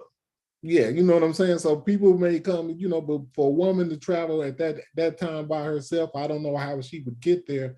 But I would think that would be dangerous, especially if she looked good. You know what I'm saying? A certain market. I'm just thinking, if you're in a primitive area with less lawlessness, man, a fine broad walking through the desert trying to go to Egypt. I can only imagine what's going to happen before she get there. These people trading animals, cows, certain goods. When you're doing all that trade, you got to remember back then, trading was in marrying yourself to people to keep these trade relations. Yeah, I understand that. You know what I'm saying? You marry, you know what I'm saying? You marry, and your in-laws, the people that got to connect. You know what I'm saying? Right. Yeah. Well, see, like I said, if you ever, I don't know what, sometimes you may be working, but if you ever listen to Smash though, where he do, Smash Show, when he do like those adaptations and then he actually goes into the records, he showed that they didn't really send their women to them. That was something that culturally that was done out from the outside in. You know, have you ever seen that show where he did that? Oh yeah. You know what I'm saying? So sometimes, you know, like I said, this admixture that we kind of talk about when you actually go and look at the text, it kind of shows the different thing that the Africans may have different philosophies on those type of marriages or whatever, sending their people outward. You know what I'm saying? It may have been something that they, you know, that was culturally done through the Hyksos or whoever, the Persians or whatever. Maybe that was just their culture. You know what I mean? Yeah. Yeah, but I ain't gonna hold you up, girl. I'm gonna let you go ahead and teach, and I'm gonna slide out in this. I'm gonna be in the chat. All right, man. You right here say, let me see. Hold on real quick. I might wrap this up too tonight and come back and continue this, but I wanted to finish this real quick too. Hold on.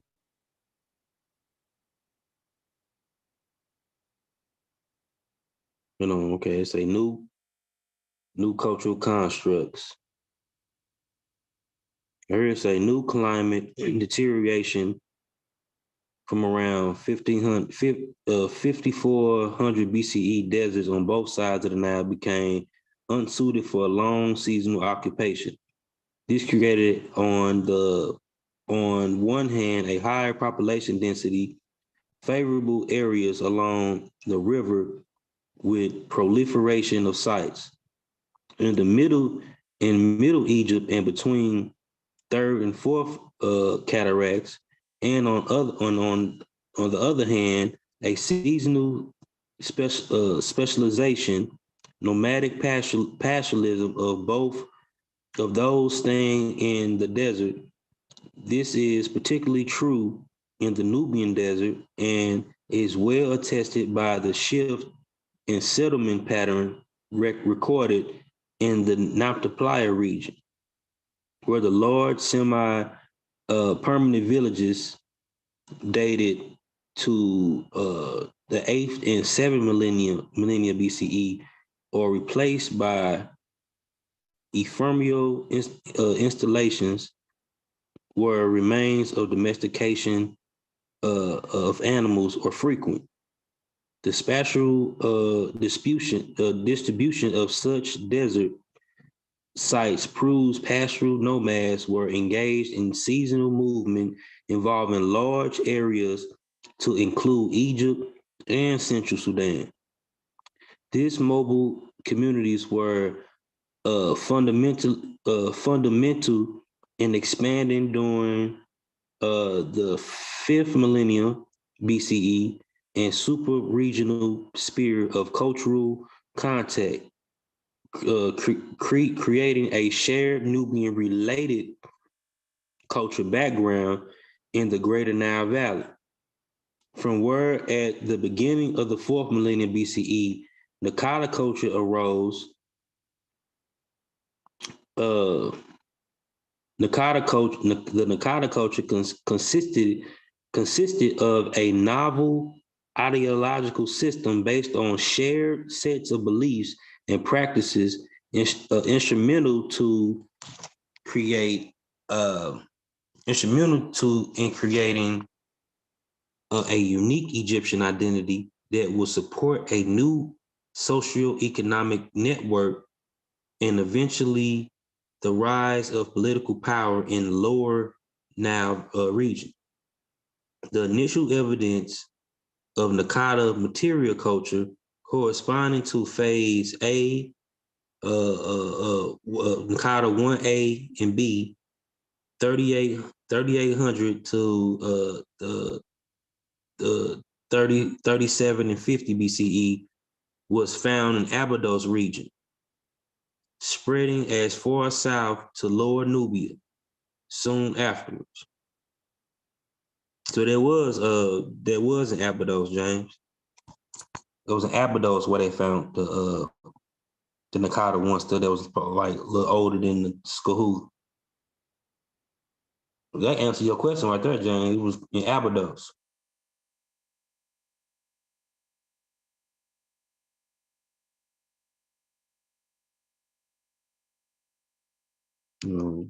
Chat. I don't know if you heard, but it was Abydos, John.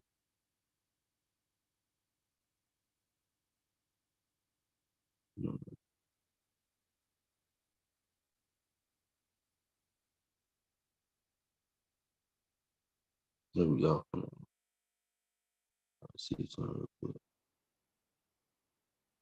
Okay.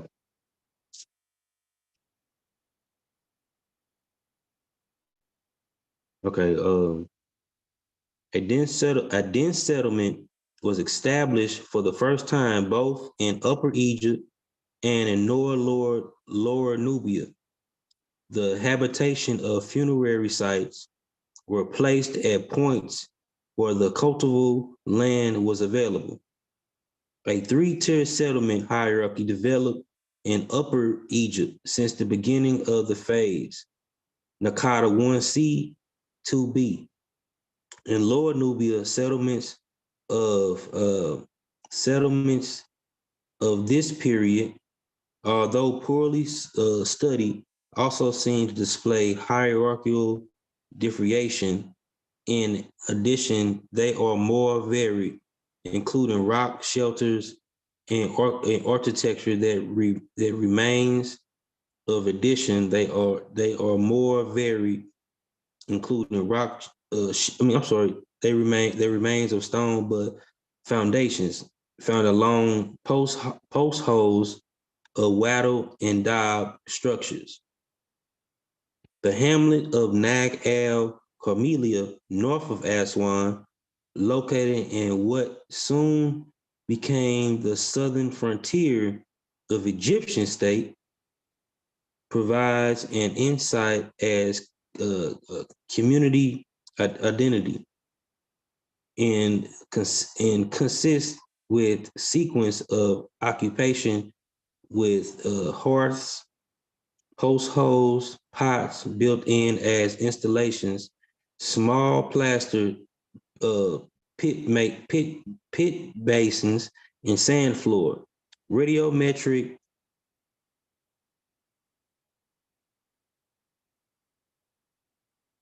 he said, Bobby, go to bed.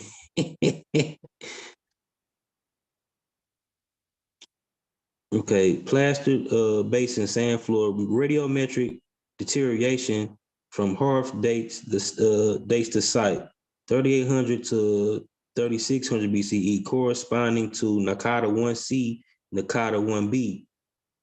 The cemetery was located nearby according to pottery, was the use for longer time, suggesting that it also serves a settlement contemporary to the latest phase, closer to the river and now lost under the modern cultivation. Tombs were either shallow depressions dug into the sand with no visible cover, or pits, most recent having lateral niche dug into alluvium covering many stone slabs. Okay. He right here say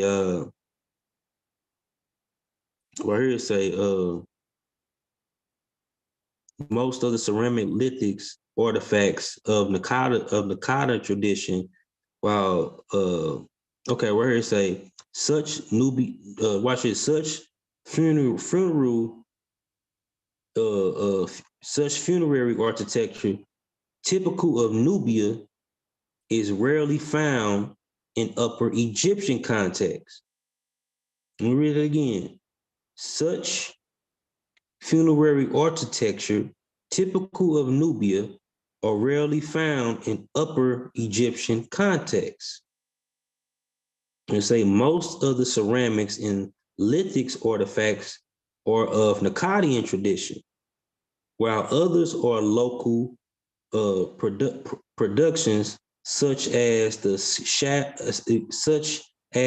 shell tempered wares. Also, objects typical of Nubian traditions are found, such as blacktop ribbled wares and luminates made of quartz and agate used in arrowheads or sickle blades. Hybrid projects like Nakata red polished bowls with a Nubian milled rim decorated were additionally reported, displaying an ongoing process culturally entanglement into the area. Contrary to Upper Egypt, where the number of Nubian or hybrid objects is consistently limited, in Lower Nubia, there is a direct link between the number of Nakata objects found and the geographical location of the site, with the higher percentage being recorded on the northernmost sites. The further from the core of the Nakata culture, the more Nubian identity was retained by local communities. So even at the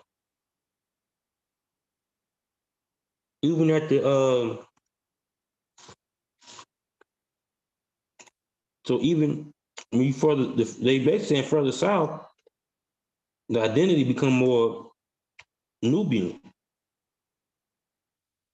And in the middle, it become more like that pharaonic typology, just where they're mixing and hybridizing it, become a hybrid culture, separate, than the two other separated individual traditional culture.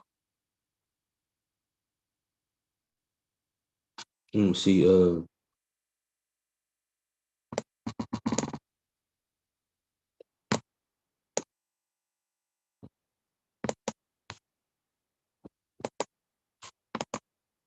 Oh shoot.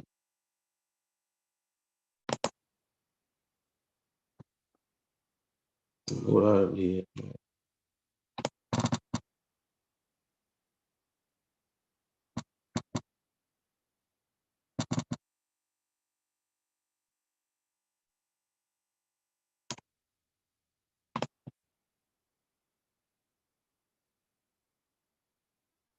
Y'all uncle's in the building. What's up with it, I'm gonna go back to that. You even hear it say at Nag El Carmilla, several storages pits were found on top of the lowest pure overlooking the valley, away from the main occupation area at the bottom. The location storage unit separated from the main settlement is a feature known in Egypt since the Neolithic. And they say in Lower Nubia, similar locales dated to the A group period were found in Sarah West and in Skahoo, while many, Skahoo wasn't even alone, you know what I'm saying? He found the same similar culture in Sarah West and Skahoo, while many more are known from the pre-Kerma period. Not to be confused with Kerma period, but the pre-Kerma, which is a totally different culture than the Kerma. This data argues for a reconsideration of the complex of 578 storage pits found in the 1960s by Cardo. On the opposite bank of Dhaka Plain, previously understood as a trade or marketplace, evidence represent above suggests that the storage facilities of Cordoba may have been part of the local domestic installation. A large pre-dynastic settlement with remains of stone huts was found by Firth in 1915, and it say in Dhaka Plain, but never investigated. Clusters of graves dating from the Kata 1C and the Kata 3 were found surrounding the settlements, pointing to a extended use of the site, which support the idea of a large regional center is used during the whole 4th millennium BCE. It also gives further indication of communal opportunity and uniform distribution cohesion alongside an intrasite widespread patterning with no need for safeguarding. Storage facilities were also found. I ain't gonna get into all that. Let me see. Okay, right here it says ceramics found in those pits consist of Nubian blacktop pottery and Nakata. Then, it's just, they ain't the same culture. So a lot of people will say Nakata and Nubian is the same. It's not the same. And this combination of material culture is only known from the A group site, suggesting that the people who left those vessels there were Nubian herds. The site was probably a stopping place along one of the desert roads connecting Nubia with the Egyptian oases, highlights a new use of the desert for trade, which developed supported by requests of exotic items from the rising Egyptian elites. The Nubian population obviously served as traders, exchanging products from the south with Egypt. Their knowledge of both desert mobility. See, this is what made Kuskahu exceptional because of this trade.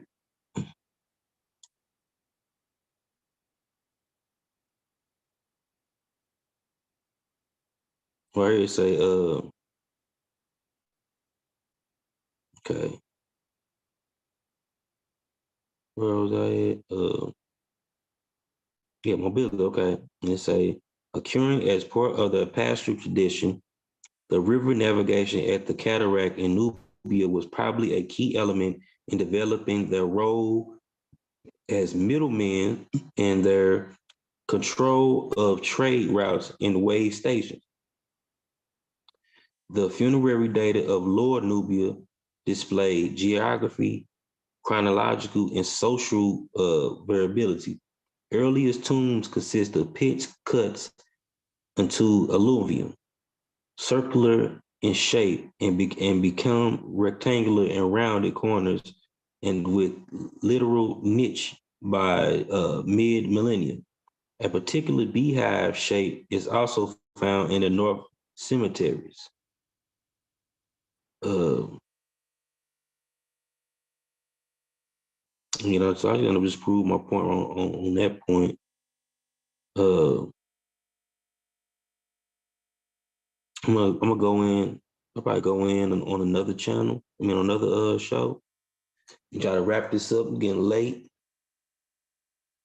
But I appreciate y'all rocking with me tonight. I really do.